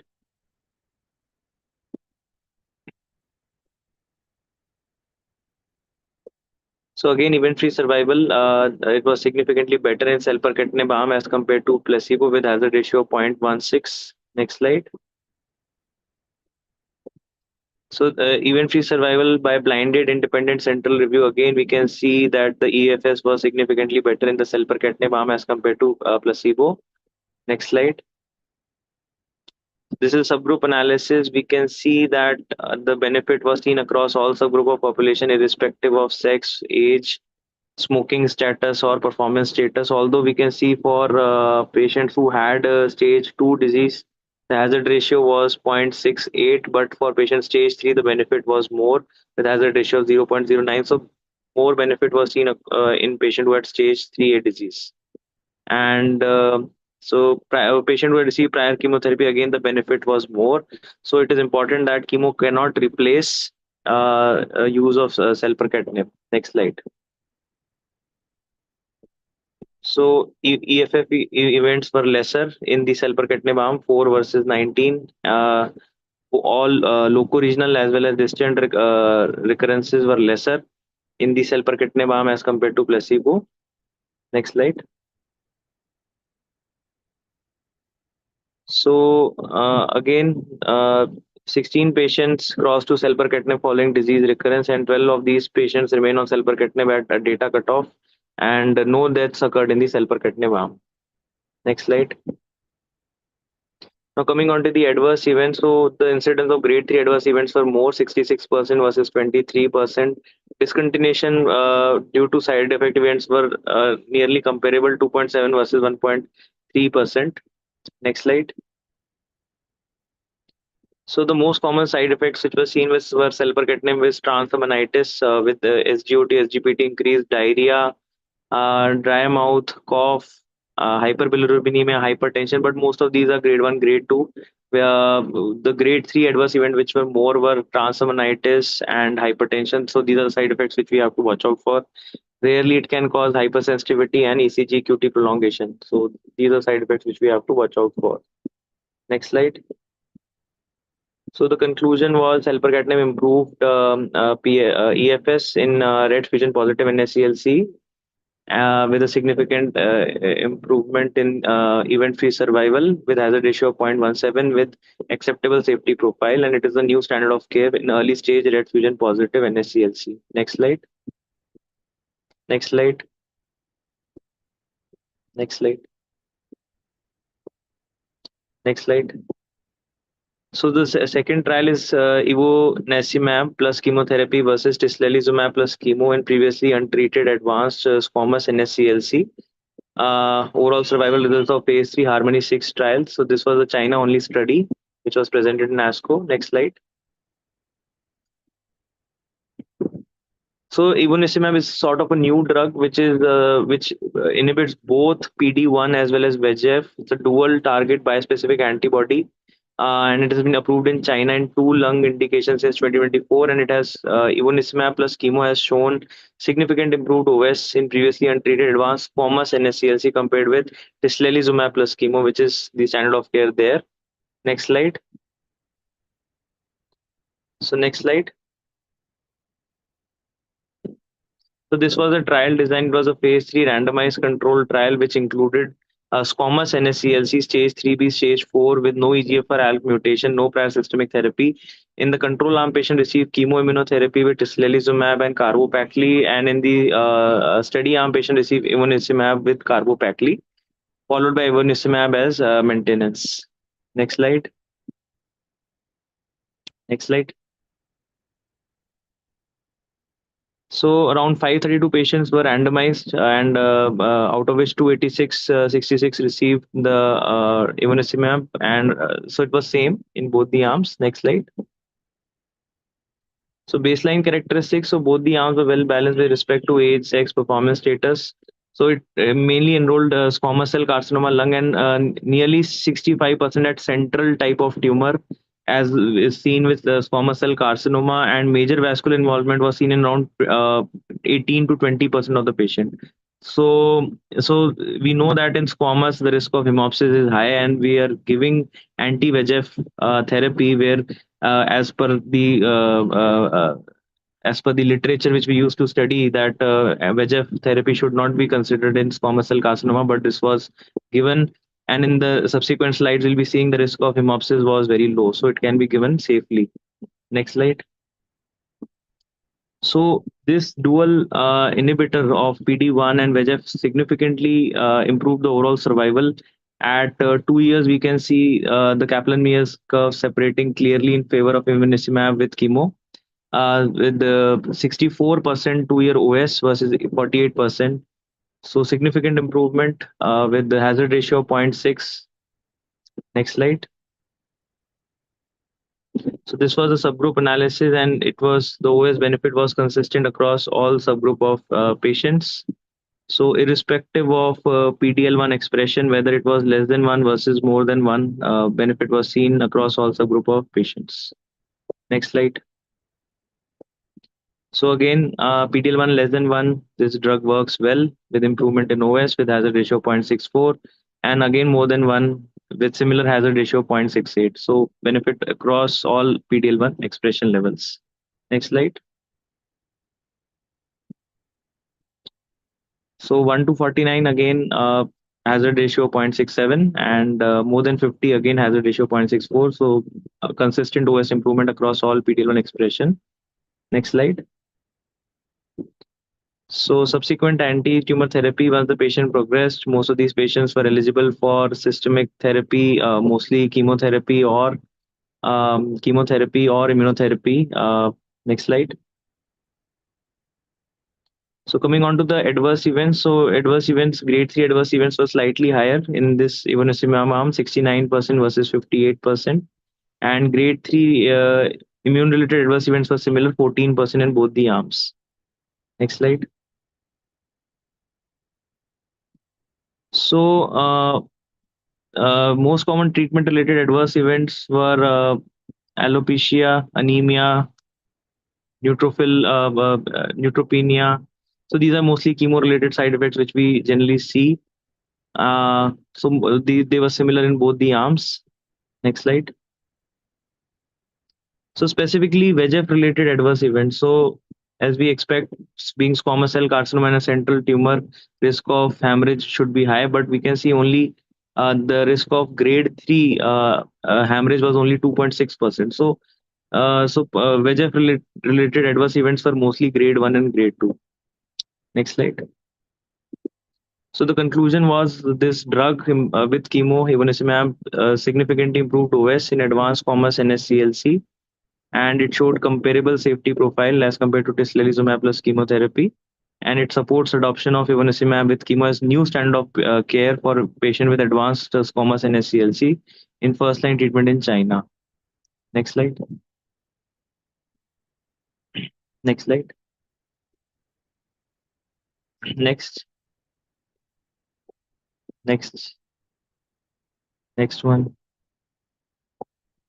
So this was the Chrysalis 2 study again presented in ASCO this year, specifically looking at the atypical EGFR mutated advanced NSCLC, where this was single arm analysis of first line amivantamab with lazertinib. Next slide. Sorry to interrupt in between, sir. In sort of time, I request you to please wrap your talk in next 2 minutes. Okay, so we know that for atypical mutations, we are very much there are as such no standard of care either we consider for afatinib or osimertinib. So this is a very important study where giving amivantamab with lazertinib has shown significant improvement in progression-free survival for atypical EGFR mutation. So this was the background of the study. Next slide. So I think this would be discussed in the panel. Next slide. So this was a study design. We will be specifically focusing on the cohort C with atypical EGFR mutations. These were treatment naive or post EGFR TKI chemotherapy. So the primary endpoint was objective response rate and the secondary endpoint was the overall survival. Next slide. So we can see the response rates were objective response rate was 57% at a median follow-up of 16 months. And median duration of response was 20.7 months and median PFS was 19.5 months. As per the historical control, this is significantly better. Next slide. Now the secondary endpoint, overall survival. Next slide. Next slide. Again, we can see the median overall survival. So this was very impressive, around 41 months. So as compared to historical control of afatinib or osimertinib, this is significantly better and should be considered for atypical EGFR mutation, this combination. Next slide. Next slide. So we can see that around a significant proportion of patients were taking this treatment. Around 39% of the patients remained on treatment for more than 2 years. So the median duration of treatment was around 13.3 months. Next slide. Next slide. And again, we can see for patients who had TP53 mutation, significant proportion of patients were undergoing treatment for more than 2 years. So irrespective of TP53 mutation, the benefit with amivantamab and lazertinib is there. Next slide. So as compared to the real world cohort analysis where physicians selected EGFR TKI, we can see that the overall survival median OS was 13.4 months. With amivantamab and lazertinib, it's 31.3 months. So its median OS is significantly better in this arm as compared to physician selected EGFR TKI. Next slide. So coming on to the safety, so as we know that EGFR related side effects, which are rash, paronychia, diarrhea, these were the general side effects which were seen with amivantamab. And related to MET inhibition, we have to watch out for hypoalbuminemia and peripheral edema. So most of these adverse events were manageable and consistent with amivantamab and lazertinib. Most adverse events were grade 1 and grade 2. Next slide. Next slide. I think we can move on to the last trial. Next slide. Next. So this was the last trial where sacituzumab tirumatican plus pembrolizumab versus pembrolizumab as first-line treatment for PD-L1 positive advanced NSCLC. This was the OptiTrop Lung 05 study. Next slide. So next slide. So TROP2, as we know, we are using in breast cancer. So this is again sort of a newer antibody drug conjugate sacituzumab deruxtecan. This is TROP2 is broadly expressed in NSCLC, and higher TROP2 expression may be associated with less inflamed, more immunosuppressive tumor microenvironment. So this is the antibody drug conjugate, where sacituzumab, which is a humanized anti-TROP2 antibody, it is linked with the antibody drug conjugate belotecan, which is a topoisomerase 1 inhibitor. Next slide. So this was a study design which included patients with stage 3B, stage 3C, locally advanced or metastatic NSCLC with no EGFR ALK mutation and PD-L1 expression of more than 1%. Patients were randomized to receive pembrolizumab as a single agent. I think this is one of the major drawbacks of this trial, because monotherapy is approved for only patients who have PD-L1 expression of more than 50. So this was the control arm, nevertheless, and in the study arm, patient receives sacituzumab deruxtecan along with pembrolizumab. Next slide. Next slide. So the baseline characteristics, both the arms were well balanced, and around 40% had PD-L1 expression of more than 50, and around 60% had PD-L1 expression of 1 to 49%. Next slide. So the PFS was significantly better in the sacituzumab with pembro arm as compared to pembro alone arm. And we can see the median PFS was not reached in this doublet versus 5.7 months with hazard ratio of 0.35. Next slide. So again, this PFS was by the investigator. Again, there was PFS improvement with hazard ratio of 0.38. Next slide. So the benefit was seen irrespective of PD-L1 expression. More than 50% hazard ratio was 0.47. TPS 1 to 49 hazard ratio was 0.28. Next slide. So requesting you to please wrap your talk So at the yeah, earliest. you can go to the last slide. Yeah. So the conclusion was the sacituzumab deruxtecan with pembro demonstrated significant and clinically meaningful PFS benefit as compared to pembro monotherapy in PD-L1 positive NSCLC, with benefit across all subgroups irrespective of PD-L1 expression for both squamous as well as non-squamous histology. And this could this, as per the trial, this supports use of sacituzumab deruxtecan with pembro as potential new treatment option for first line PD-L1 positive advanced NSCLC without EGFR or ALK mutation. So I think that would be all from my side. Thank you, sir. Moving ahead, it's a panel discussion on the previously discussed abstract. And to moderate the session, I would like to invite Dr. Vikas Talreza, consultant, Department of Medical Oncology and Hematology, Regency Hospital, Kanpur. And I would like to invite all the panelists, Dr. Jovita Martin Daniel, Senior Consultant, Medical Oncology, MGM Cancer Institute, Chennai, Dr. Sachin Jain, Professor, PIMS Medical College, Umarda, and Director, Ayush Hemato-Onco and Gynae Cancer Clinic, Udaipur, Dr. Ulfat Arawani, Assistant Professor, Department of Medical Oncology, SKIMS, Srinagar. And due to some unavoidable circumstances, Dr. Rasmi Bansal and Dr. Anuj Bansal won't be able to join. Over to you, Dr. Vikas Talreza, sir. I'm available. Oh, I'm sorry. I'm available. Yeah. Oh, I'm sorry. Dr. Anuj Bansal sir is there. Consultant, medical oncologist, hematologist, oncologist, Punjab Cancer Care and Multi-Speciality Hospital, Bathinda. Wonderful, wonderful. So thank you, Dr. Nikhil, for setting up the stage. Thank you, Dr. Abhishek, for the invitation and a beautiful and intellectually awakening agenda. And I think so. I won't be dealing. It's already late at night, and I won't be dealing much into the theory part of it. So we have a learned panel, and I would request the committee to share the slides on my behalf.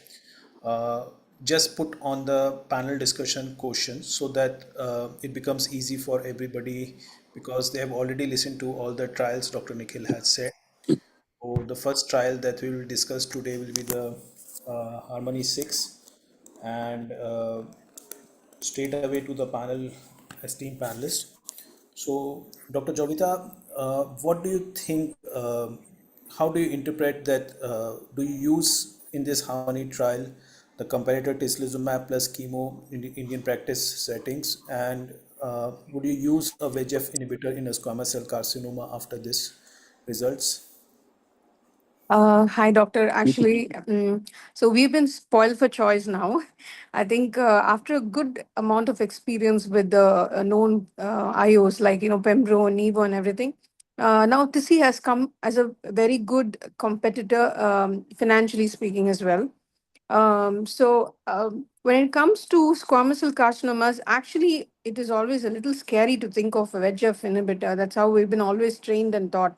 But I guess this has kind of given us a different sounding, and our practice will eventually change. I'm just waiting for more people to come up with practice, especially peers, so that I'll be more comfortable using it. Perfect. So definitely, I believe it is thought provoking, but practice changing. Dr. Rashmi, your input?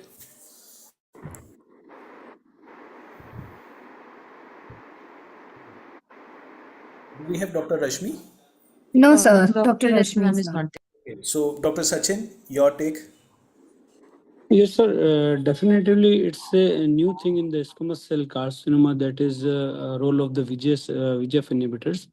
And as already we know that there are many molecules for the adenocarcinoma, but only few molecules for the squamous cell carcinoma. So if something new discovery occur in the treatment of squamous cell carcinoma, then definitely with the Harmony this trial, we will definitely like to enroll these patients on this new medicine. Dr. Ulfat, will you change your practice for the same? Looking at the results for Yes, now. not as of now, but definitely we know for a long time VEGF inhibitors have been scary in squamous cell carcinoma. But since ivonescimab is a VEGF plus PD-1 inhibitor, and it's a co-binding effect, so VEGF related side effects are there, but they are not to that extent. I mean, not that scary, especially grade 3 events. So yes, in long term, after clinical practice, we may get the results, but as far as trial seems to be reasonable. And as said before, for scammers, we don't have much options. This seems to be attractive. And Dr. Anuj, your take?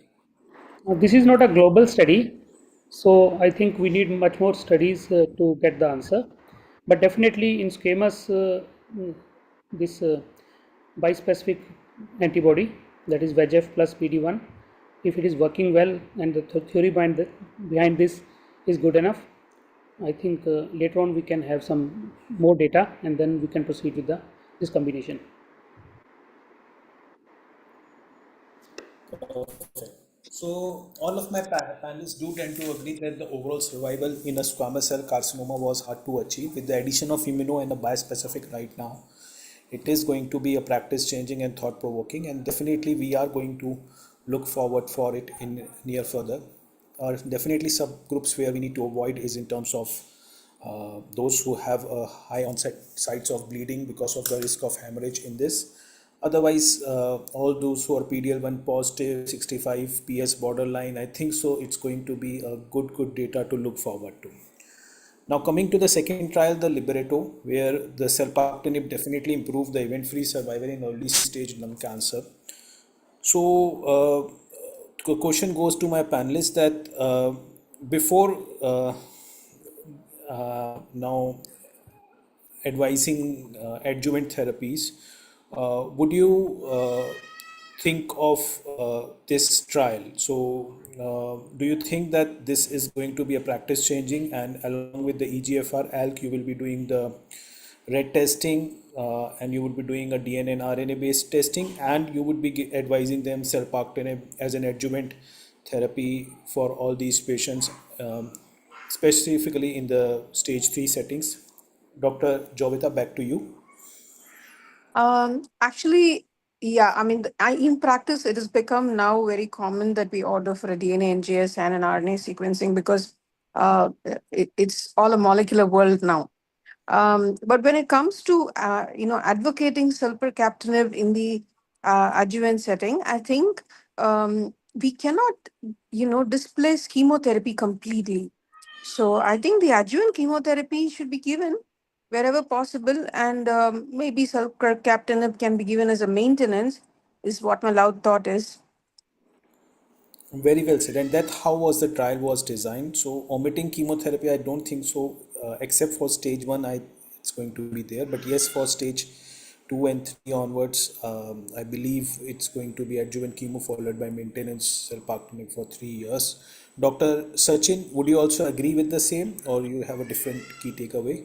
No, same, sir. We should not omit the chemotherapy in the adjuvant setting, but like osimertinib in future, maybe if there is more data and the role of this sulpercatinib is come and after the real world scenario, then we will think about that omitting the chemotherapy and directly giving the sulpercatinib as an adjuvant without chemotherapy. Perfect. Dr. Ulfat, your take for the same? Yes, my take is also same. And if you see the trial also, those patients who had received the chemo, they have more benefit. And definitely, as you said earlier, stage 3A, we will be more comfortable. Those stage 1B, I mean, already the recurrence chances are low. But if you, maybe, because trial stratification results are not as per, I mean, stage 1B separate. So stage 3A will be more. Wonderful. And Dr. Anuj, your take? Yes, this trial significantly showed PFS benefit. So I'm going with this. And as we know, osimertinib as well as for ALK inhibitors, we are giving maintenance therapy. For RET fusion, definitely will go for maintenance. But OS data is not mature. So probably after getting OS data, we'll be more confident in giving sulpercatinib. Wonderful, wonderful. So again, I believe it is a thought-provoking and practice-changing trial, and all our patients will be doing a red testing upfront for all these patients. And just like adjuvant osimertinib and alectinib, now we will be offering on the platter for these patients that after chemo you have a high chance of recurrence, and there is a drug that reduces the chances of recurrence. And most of the takers, I think so, are going to be taker for it, because after intensive surgery, a lobectomy or pneumectomy, I think they don't want a recurrence to be there. So this gives them a great chance. Now another trial that was, I think so, practice changing and was beautifully taken by the panelist, by the chairperson, was the OptiTrop Lung 5 trial, a chemo-free in a PD-L1 positive population, a sexituzumab plus pembrolizumab comparator with the pembrolizumab showing great results. So, Dr. Jovita, back to you. Would you be thinking practice changing, because the control arm was pembrolizumab in a PD-L1 positive population in a non-squamous histology, but a single agent, and it shows a great PFS benefit and overall survival benefit. So do you think this is going to be a practice changing for you? I think I would say practice influencing rather than changing, because we already have a good data with PD-L1, especially if it is going to be more than 50. But the point comes when it is slightly in the intermediate or low, when the pembro activity is not going to be enough. That's when I guess, the addition of sacituzumab deruxtecan is going to be in more. Very well said. Dr. Sachin, which patients do you think you are going to give the doublet as compared to the single agent pembro? Yeah, as we did say that the single agent pembrolizumab generally we give in the PDL1 more than 50%, and otherwise the combination treatment is recommended. And if we talk that we should omit the chemotherapy arm in patients who are EGFR ALK negative, then this medicine has in this trial has shown very good results. Like we can say there is the PFS benefit is very high, 5.1, 5.7 months in pembro alone arm, but said it is not reached in the combination arm. And 12-month the rate is the PFS rate is also 62.4% as in this trial as compared to the 29%. So these all medicines are new medicines, and the role and trials have shown very good results.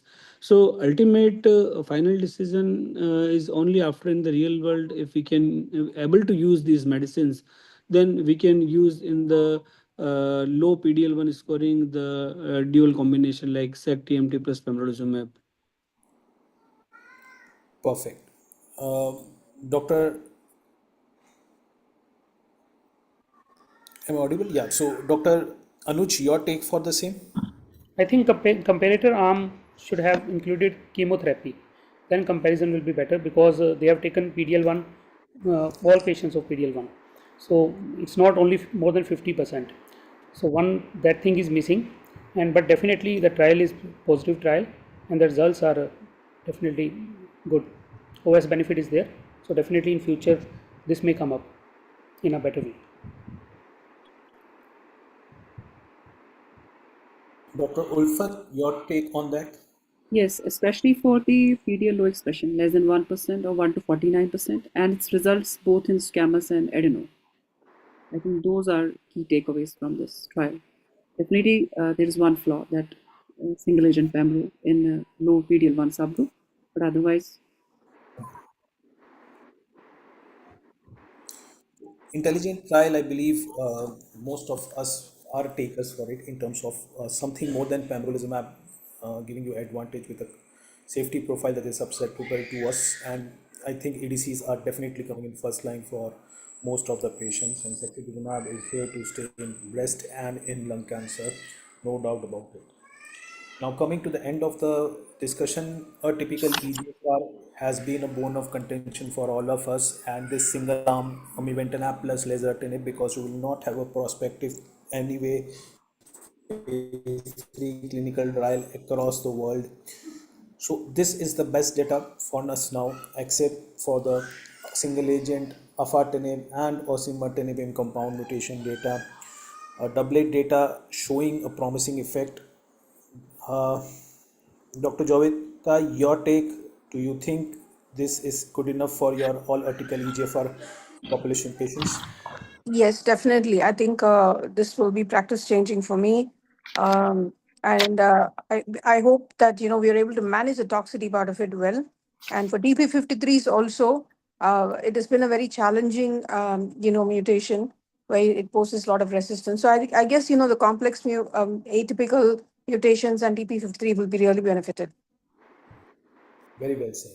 Dr. Sachin, out of the combinations of G7919, L861, Q768I, and the TP53, as Dr. Jovita has said, we always get confused as they don't get the same benefit with the TKIs, and you need to add something more. So, your take on it, this data? Yeah, exactly. Initially, we only know about that there is only T790 mutation. But as we are going in detailing and more NGS panels and more and more mutations we are detecting, there are very challenging things how we treat these patients. So as per the data, this medicine is they are showing the good response in the atypical mutations also, including the single and the compound mutations. So there are many side effects of this amivantamab to use clinically. Otherwise, the data is very fantastic, and I think possibly in the future we can or more able to manage these side effects, and rates will be cut down. Then more and more medicine we will be able to use. Do we have Dr. Rashmi back again or no? Perfect. So, Dr. Ulfat, your take on the same? Yes, because as of now, we know that all these three, especially these atypical EGFR mutation, their drug sensitivity was different and drug-drug interaction was different. Now, this drug combination is able to cover all the atypical EGFR mutations concurrent with P53, which was another subset, but response rates in this subset has also come more than 50% in this trial. And then having compound mutations also being covered. So I think this is definitely. Yes, definitely the toxicity part we have to see in clinical practice. Perfect. Dr. Anuj, your Yes, take that yes, I it agree. is For atypical mutations and P53, this drug combination is good to go. Perfect. So, all my esteemed panelists will agree that these are the topics from the ASCO 2026 in lung cancer: harmony, libretto, and optilung, and the chrysalis have been somewhat thought-provoking and practice influencing trials in our practice. And I thank my all panelists wholeheartedly in terms of an active intellectual contribution across the board, Dr. Joyita, Dr. Sachin, Dr. Ulfat, Dr. Anuj, for actively contributing. And I hand over to Dr. Abhishek Anand for the uh, conclusions, and really thankful for the opportunity. Good night. Thank you. Thank you, Dr. Vikas. Thank you, sir. Thank you, Dr. Vikas, and thanks to all the panelists. Yeah, Anjali, let's invite the next speaker. Moving ahead, it's a sponsored session by Johnson and Johnson, and the topic is A Tale of Two Stories: Redefining Treatment Outcome with Mariposa 2 and Papillon. And to present this talk, I would like to invite Dr. Gaurav Kumar, Assistant Professor, Medical Oncology at Homi Baba Cancer Hospital and Research Center, Muzaffarpur. Over to you, Doctor. Thank you, Anjali. Am I audible? Yes, sir, you are. Can you share the screen? Yeah, will you? With the controls.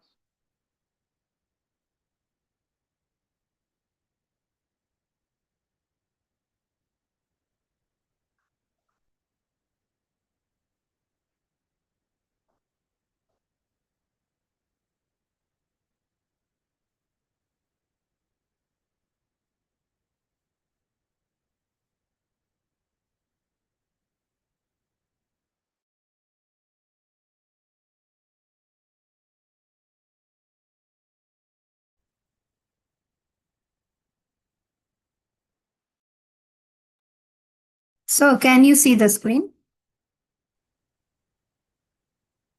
Yeah, I can see. Yeah. So, you can begin. Just say next slide, sir. Okay, so I have to say now, and then you can change the slides. Can you give me the control for the slides? Yeah, Umang, can you give the control? So that sir can move this slide.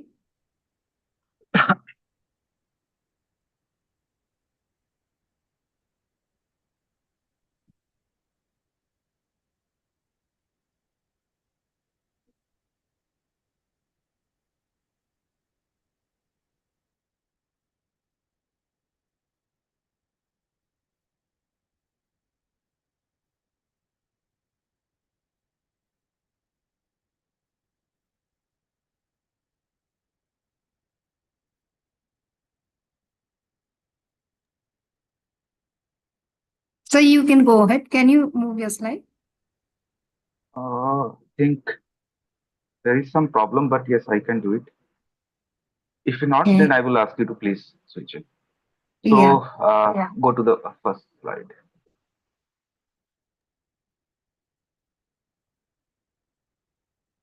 So a very good evening to everyone.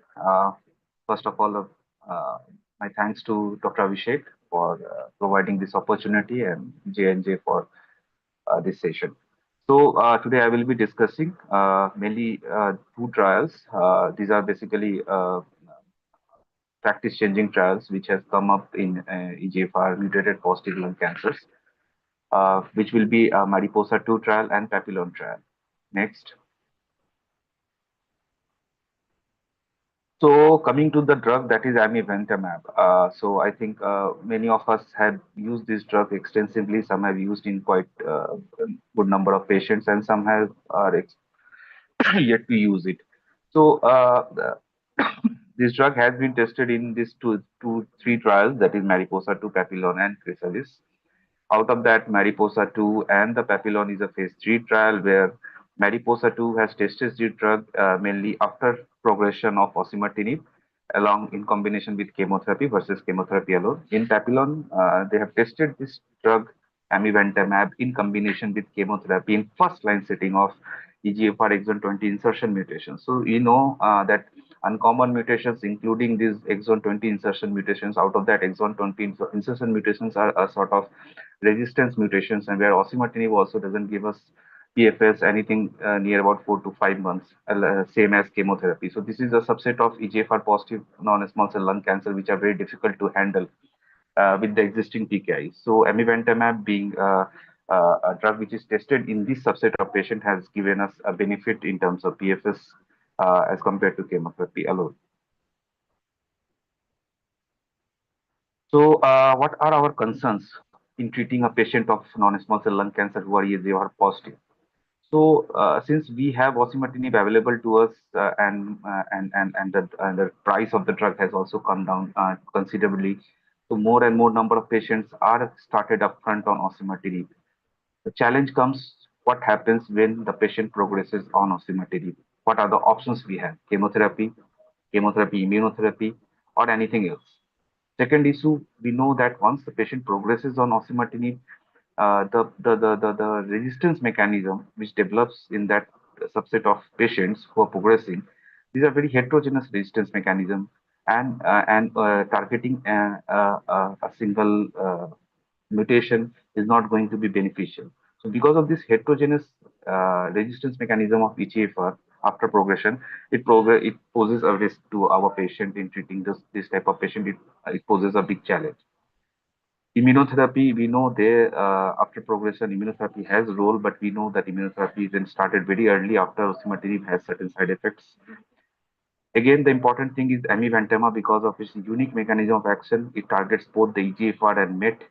So the question remains: does it impact our choice after for sequencing the treatment, mainly after using osimertinib or upfront using it in exon 20 insertion mutations? And role of liquid biopsy, we know that liquid biopsy should be repeated at progression, each progression of the patient.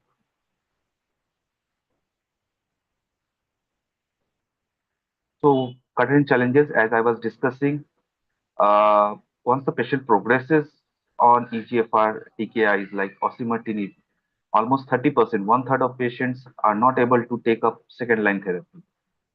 Second important question and that issue that we clinicians face is after progression on osimertinib EGFR mutant lung cancer, they develop a very heterogeneous sort of mutation, including MET amplification and other type of mutations, which makes the patient resistance to the standard TKI that we were using. And in those subset of patients, we get median PFS with chemotherapy of 4.5 to 5 months.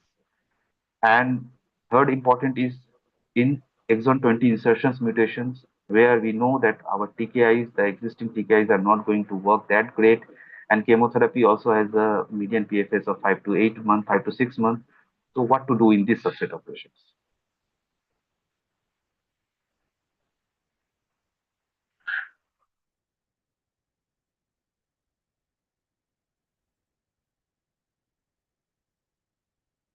So what are the options that we have after patient has progressed on osimertinib? Yes, we have options of chemotherapy. We have option of adding immunotherapy to chemotherapy, and we have option of using amivantamab with chemotherapy in this subset of patients, since amivantamab is a dual blocker of EGFR mutation and MET amplification.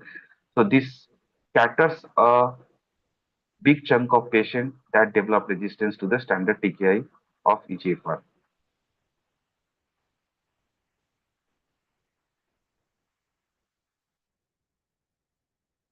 So as we see, what are the patterns of progression? Many of patients, only 4 to 5% of patients, they develop only a brain metastasis or progression in CNS. Those can be tackled with radiation or focused radiation to the brain and continue. If systemic is well controlled, we can continue with osimertinib and the combination. If there is oligoprogression, again, the concept of local therapy pitches in. We can give the local therapy to the progressing site and we can continue the existing treatment. But issue happens when there is a frank progression and progression at multiple organs. Then the need of changing the therapy comes in with a great importance. So in those cases, this drug that amivantamab along with chemotherapy comes some very handy for those patients.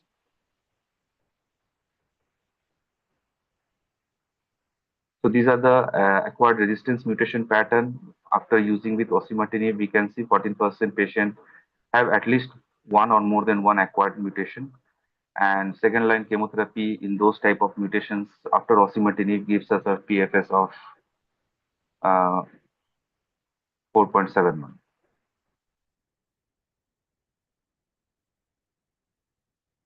So what are the outcomes of chemotherapy? We know chemotherapy, monotherapy, chemotherapy as a monotherapy after progression with osimertinib is a poor choice because it gives us a limited PFS of 4.5 months and OS of 9 months. So we need certain molecules which can give us a better result in this subset of patients who have progressed on osimertinib. So we know the options of chemotherapy and immunotherapy. We have multiple drugs like IM Power 151 study has seen with atezolizumab ABCP regime. We have Checkmate trial with nivolumab and we have Keynote also trial with pembrolizumab. But we can see that these combinations can be better than chemotherapy alone. But the benefit is not as great as we want in this subset of patients.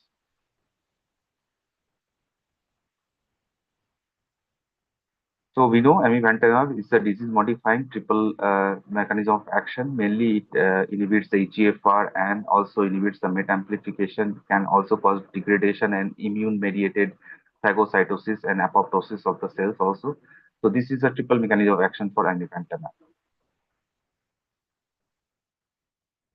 Coming to the first trial, which I was going to discuss, that is a Mariposa 2. It's a phase 3 trial. Patient included were patients of EGFR positive exon 19 deletion and L858R mutation patients only who has progressed on or after osimertinib monotherapy and who has a preserved performance status. And this was a 3-arm trial, chemotherapy with amivantamab. I think my slides are very fast. Yes. So it was a 3-arm trial, amivantamab with chemotherapy versus chemotherapy, and third arm was amivantamab with lazertinib. The primary endpoint was PFS and overall survival, objective response rate. These were the secondary endpoints of the trial. So that's the important point that we should remember that in Mariposa 2, almost 50%, 40 to 50% of patients in each arm has history of brain metastasis, basically a sort of controlled brain metastasis.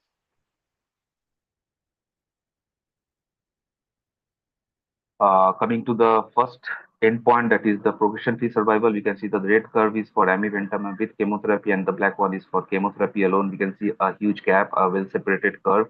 Amivantamab clearly wins the match here, and a PFS of 6.3 months as compared to 4.2 months in chemotherapy. And chemotherapy has performed similar as it has shown results in the previous trials that the PFS of 4 and 4.5 months is there.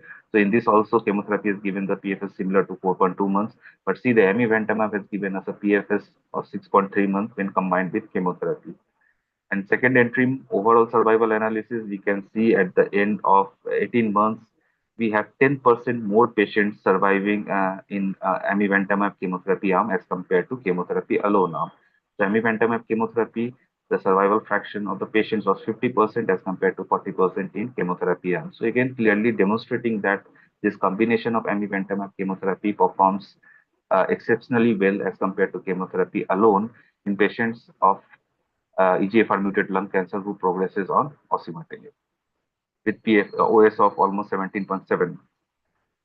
So resistance mechanism, if you can see what resistance mechanism and how the amivantamab chemotherapy performed in those subgroup of patients. So if we see EGFR MET independent mechanism also, the amivantamab chemotherapy has performed better than chemotherapy.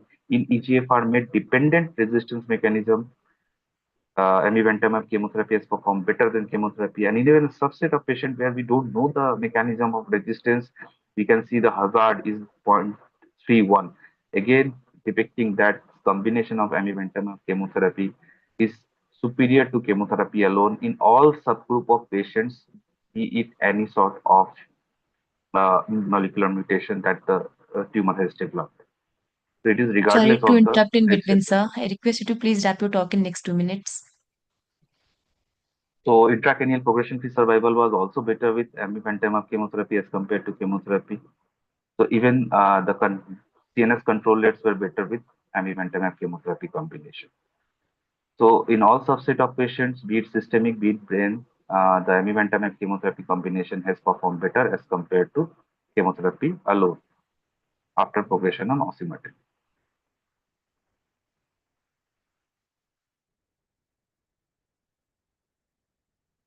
Among Asian subgroup of patients also, amivantamab chemotherapy, the median PFS was 6.8 months versus chemotherapy, that is 4.2 months. So again, in Asian subset of patient, amivantamab plus chemotherapy combination performed better as compared to chemotherapy.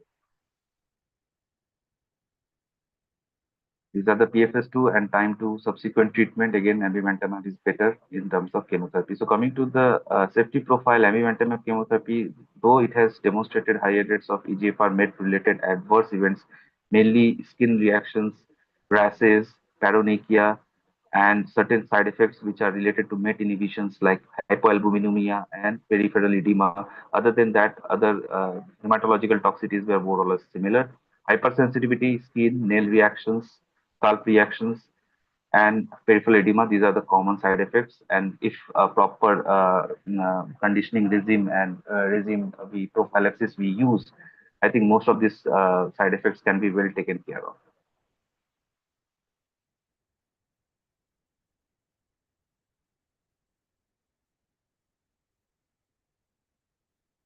So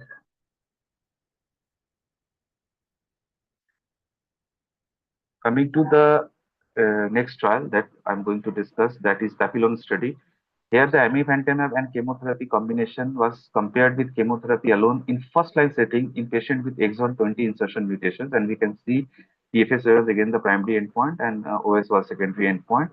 These were the treatment naive patients who have been given amivantamab chemotherapy versus chemotherapy alone. Again, we can see that in this bad subset of patients like exon 20 insertion mutation, where nothing actually works, the amivantamab chemotherapy combination has given us a great PFS advantage as compared to chemotherapy alone.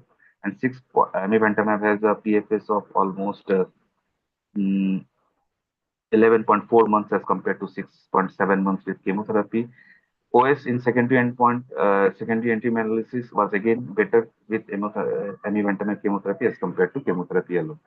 So in this subset of patient of EGFR exon 20 insertion mutations, amivantamab chemotherapy has performed really well.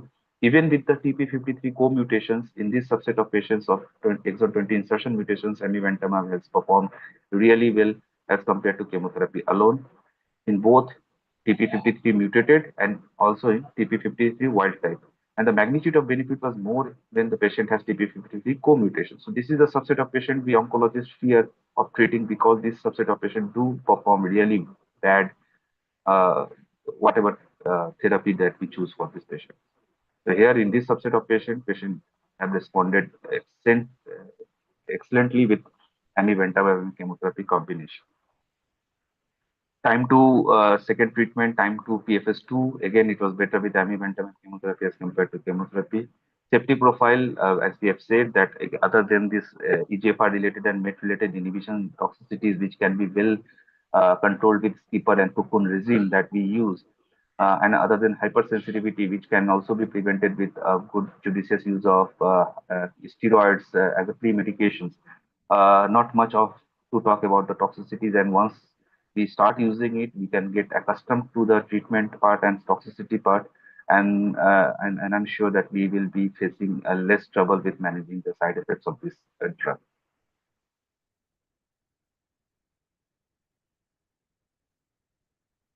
I think so. As per guidelines, ESMO guidelines, also in exon 20 insertion mutations, the amivantamab chemotherapy has come up as a first-line choice based on the results of this Papillon trial.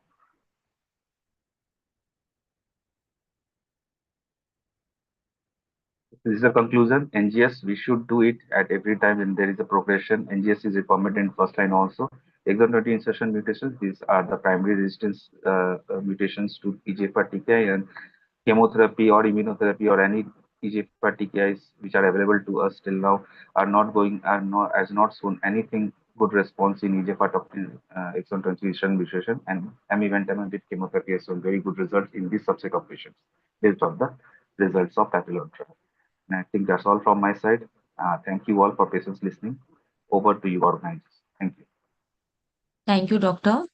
Proceeding ahead towards our last talk, and this is sponsored by Bayer. And to present this talk, I would like to invite Dr. P.N. Mohapatra. He is medical oncologist at Apollo Hospital, Kolkata. Over to you, doctor.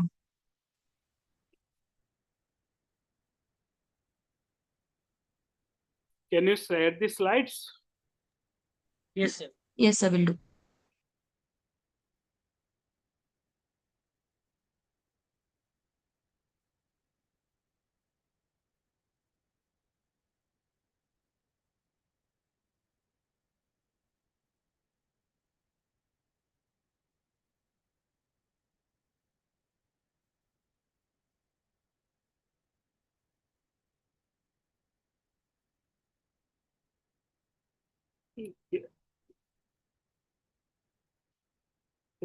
Thank you, the organizers, and I'm the last speaker. Thank you, Bayer. My talk is actually on Aranot trial, and this is in the prostate cancer actually. This is the drug darolutamide, and this is without chemotherapy. Next slide. Next slide. Actually, if you see the history of prostate cancer, we started with Chartered actually when we were doing DM actually, docetaxel, then with ADT, and we knew that it is a high volume, low volume disease, and docetaxel more effective in high volume disease. Then there were different arms of Stampede actually, like this combined with docetaxel and abiraterone. Actually, if somebody has a high volume disease, then docetaxel, irrespective of high volume, low volume, abiraterone. Then came only ADT with second drug actually, abiraterone, latitude. We had latitude criteria actually. Then enzalutamide, apalutamide, lot of then three drug combination. What is the best is actually darolutamide actually because it doesn't add to toxicity of docetaxel or ADT. So this is RSNs and PIS1 actually this is a little bit different trial of abiraterone and combining docetaxel. They were different phase of trials actually. They started with docetaxel, then they added abiraterone. So if you combine three drugs, fit patient, it is actually darolutamide, ADT, docetaxel. Or if you only chemotherapy or combination of enzalutamide or apalutamide or abiraterone or darolutamide. Next slide. Actually, problems are prostate cancer. The patient we see are very old and they are fragile. The maximum actually they doesn't want to take chemotherapy and a combination of chemotherapy and giving a ADT chemotherapy and some third drug is very difficult actually in this trial subset of patients. So actually maximum time we give two combination actually and two combination there was enzalutamide, there was apalutamide, there was abiraterone, prednisolone. Now because darolutamide is a good drug actually, it doesn't cross blood-brain barrier, it doesn't have the own side effect. And maximum patient will have, if you tell them about the chemotherapy, the old patient, the family doesn't want chemotherapy, so darolutamide with ADT is a better combination. This is shown in Aranot trial. This is last to come in this combination of two drug trials. Next slide. So RSNs we know actually if somebody is fit, somebody is affording, we are using RSNs and we know this is a very good trial and good combination to the patient. But maximum patient, as I told, are not docetaxel eligible or doesn't want to take docetaxel. So we combine with second drug and darolutamide is a better second drug and it's why we'll show in this Aranot trial. Next slide.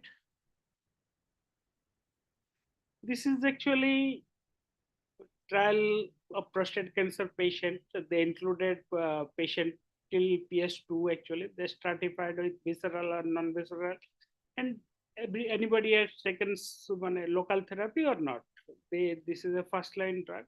So darolutamide usual dose 2:1 actually. The Actually, in prostate cancer, most you see the radiological PFS, which comes early. This was the primary endpoint. There were secondary lot of endpoints actually, and the important is time to CRPC. CRPC is very bad actually. Time to PSA progression. PSA progression means they are turning to CRPC. Pain progression. This is the first trial where pain progression. They've seen the pain progression. Undetectable PSA actually safety, and this is also open label trial. The patient can go to the placebo arm, they can go to the dark bed. So getting a OS benefit will take very late. Next slide. So patient actually very well distributed, a lot of patient actually, and India was the second recruiter of patient actually. So a lot of patient, so it was a mixed combination of the patient. If you see the PS actually, PS0 was 50%, PS1 to 50%. Median PSA was 21.4 actually, and if you see the DNABO, they actually a lot of patient actually, but only DNABO, this patient, they were recurrent patient also. So this was very balanced trial. You see the high volume, 70% of the patient were high volume disease. Visceral metastasis, we know prostate cancer, less visceral metastasis. So the only 12% patient was having visceral metastasis. If you see the local therapy, there are more, less patient who actually taken local therapy. Next slide. So this is the trial actually. This is you see, this is the trial actually. RR0, they included the pan world patient actually, different type of patient. Asian actually, Indian patient were a lot of Indian patients. Next slide. So India was the second recruiter after China actually, you can see. So our patient data are there. Next slide.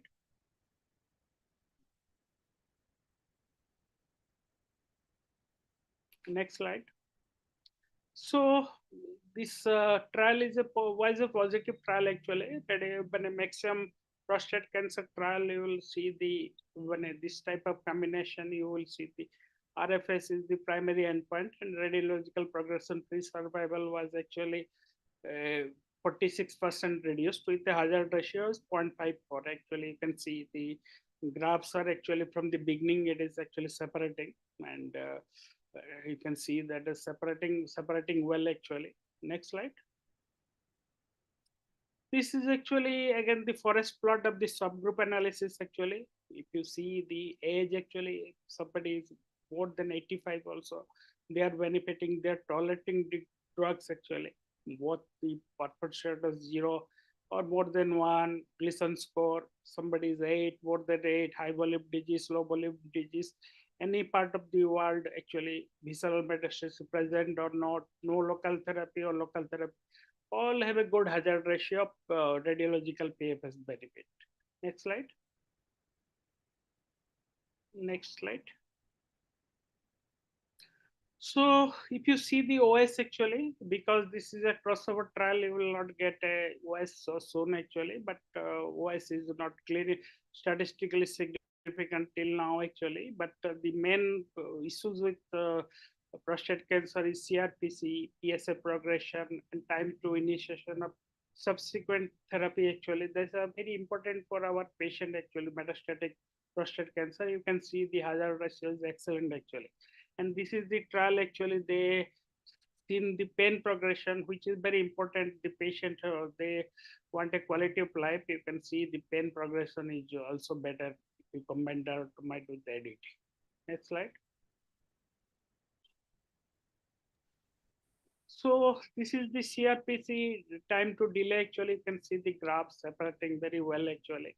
And this is CRPC is very important. Once the CRPC castration-resistant prostate cancer starts, the death bell is there actually. That's why CRPC very important. And time to pain progression, this is quality of life is very important. Next slide. Sorry to interrupt in between, sir. Requesting you to wrap your talk in next 2 minutes, please. Very 2-3 minutes, so don't worry. So just change the slides. So if you see the PSA, when undetectable PSA, that is 0.2 nanogram per ml, actually, you can see the more patient actually darolutamide arm is having undetectable PSA, 62% around, and that is actually improvement of 69% actually. And time to PSA progression is actually very, so with a good hazard ratio. Next slide. So both in high volume, low volume, all subgroups actually the undetectable PSA was more with darolutamide versus placebo. So darolutamide actually working well if somebody has a high volume disease also will not, not no point in not giving the ADT darolutamide if somebody is frail patient not able to take chemotherapy. Next slide.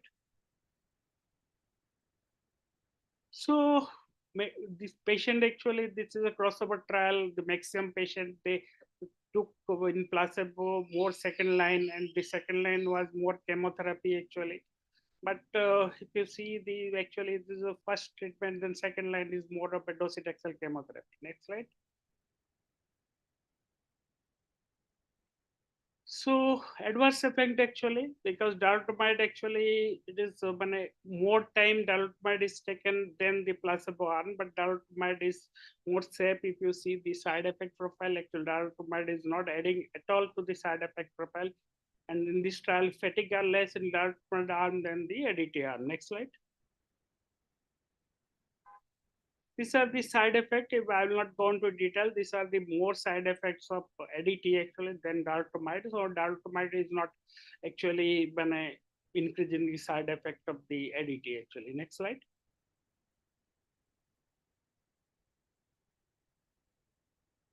These AE actually are very common. Both these are all ADT, but to cardiac arrhythmia, this ADT side effect, and darolutamide is not increasing the ADT side effect like other drugs actually. Next slide. So now actually we have a FACT scores actually. FACT score is for head and neck, prostate. Actually, this is not only the survival, this is quality of life, physical well-being, overall emotional well-being, overall well-being. Actually, this aspect of their scores actually. And if this is actually the FACT score in this darolutamide Arno trial actually is good actually. FACT scores actually patients are better. Next slide. If you see the actually not only prostate cancer, but this prostate cancer, they problem with bowel, urinary problems. They actually social well-being, emotional well-being, functional well-being. This is quality of life. When a data effect, this is much better with darolutamide. Next slide. So I will conclude, and it is actually if you don't giving anybody chemotherapy, if you are using an ADT with a second drug, darolutamide is much better actually. And if you see all the secondary endpoints with no side effect being there, and it is actually FACT scores actually for social well-being, functional well-being, urinary problems are much better actually. So if you are not giving anybody any chemotherapy in the first line, darolutamide ADT is a standard of care. Thank you. Thank you, sir. Thank you for your excellent talk. And so the day one has ended. So I request Dr. Abhishek Anand for the closing remarks. Over to you, sir. Yeah, thank you. So I would like to thank our esteemed faculties for sharing clinical insights and the latest advances in cancer care. Continuing education like these webinar is because of your commitment to stay at forefront of patient care and academics as well. We will continue with the day 2 of this webinar tomorrow at 7 p.m. So thank you once again, and thank you Team Horizon for conducting this day 1 so well. Thank you all of you, and good night. Thank you. Thank you everyone for joining. Thank you, sir. And thanks to my colleague Umang and Anjali for putting a lot of effort. Thank you, technical support. We'll meet tomorrow. Good night, everyone. Stay blessed, stay safe. Good night, everyone.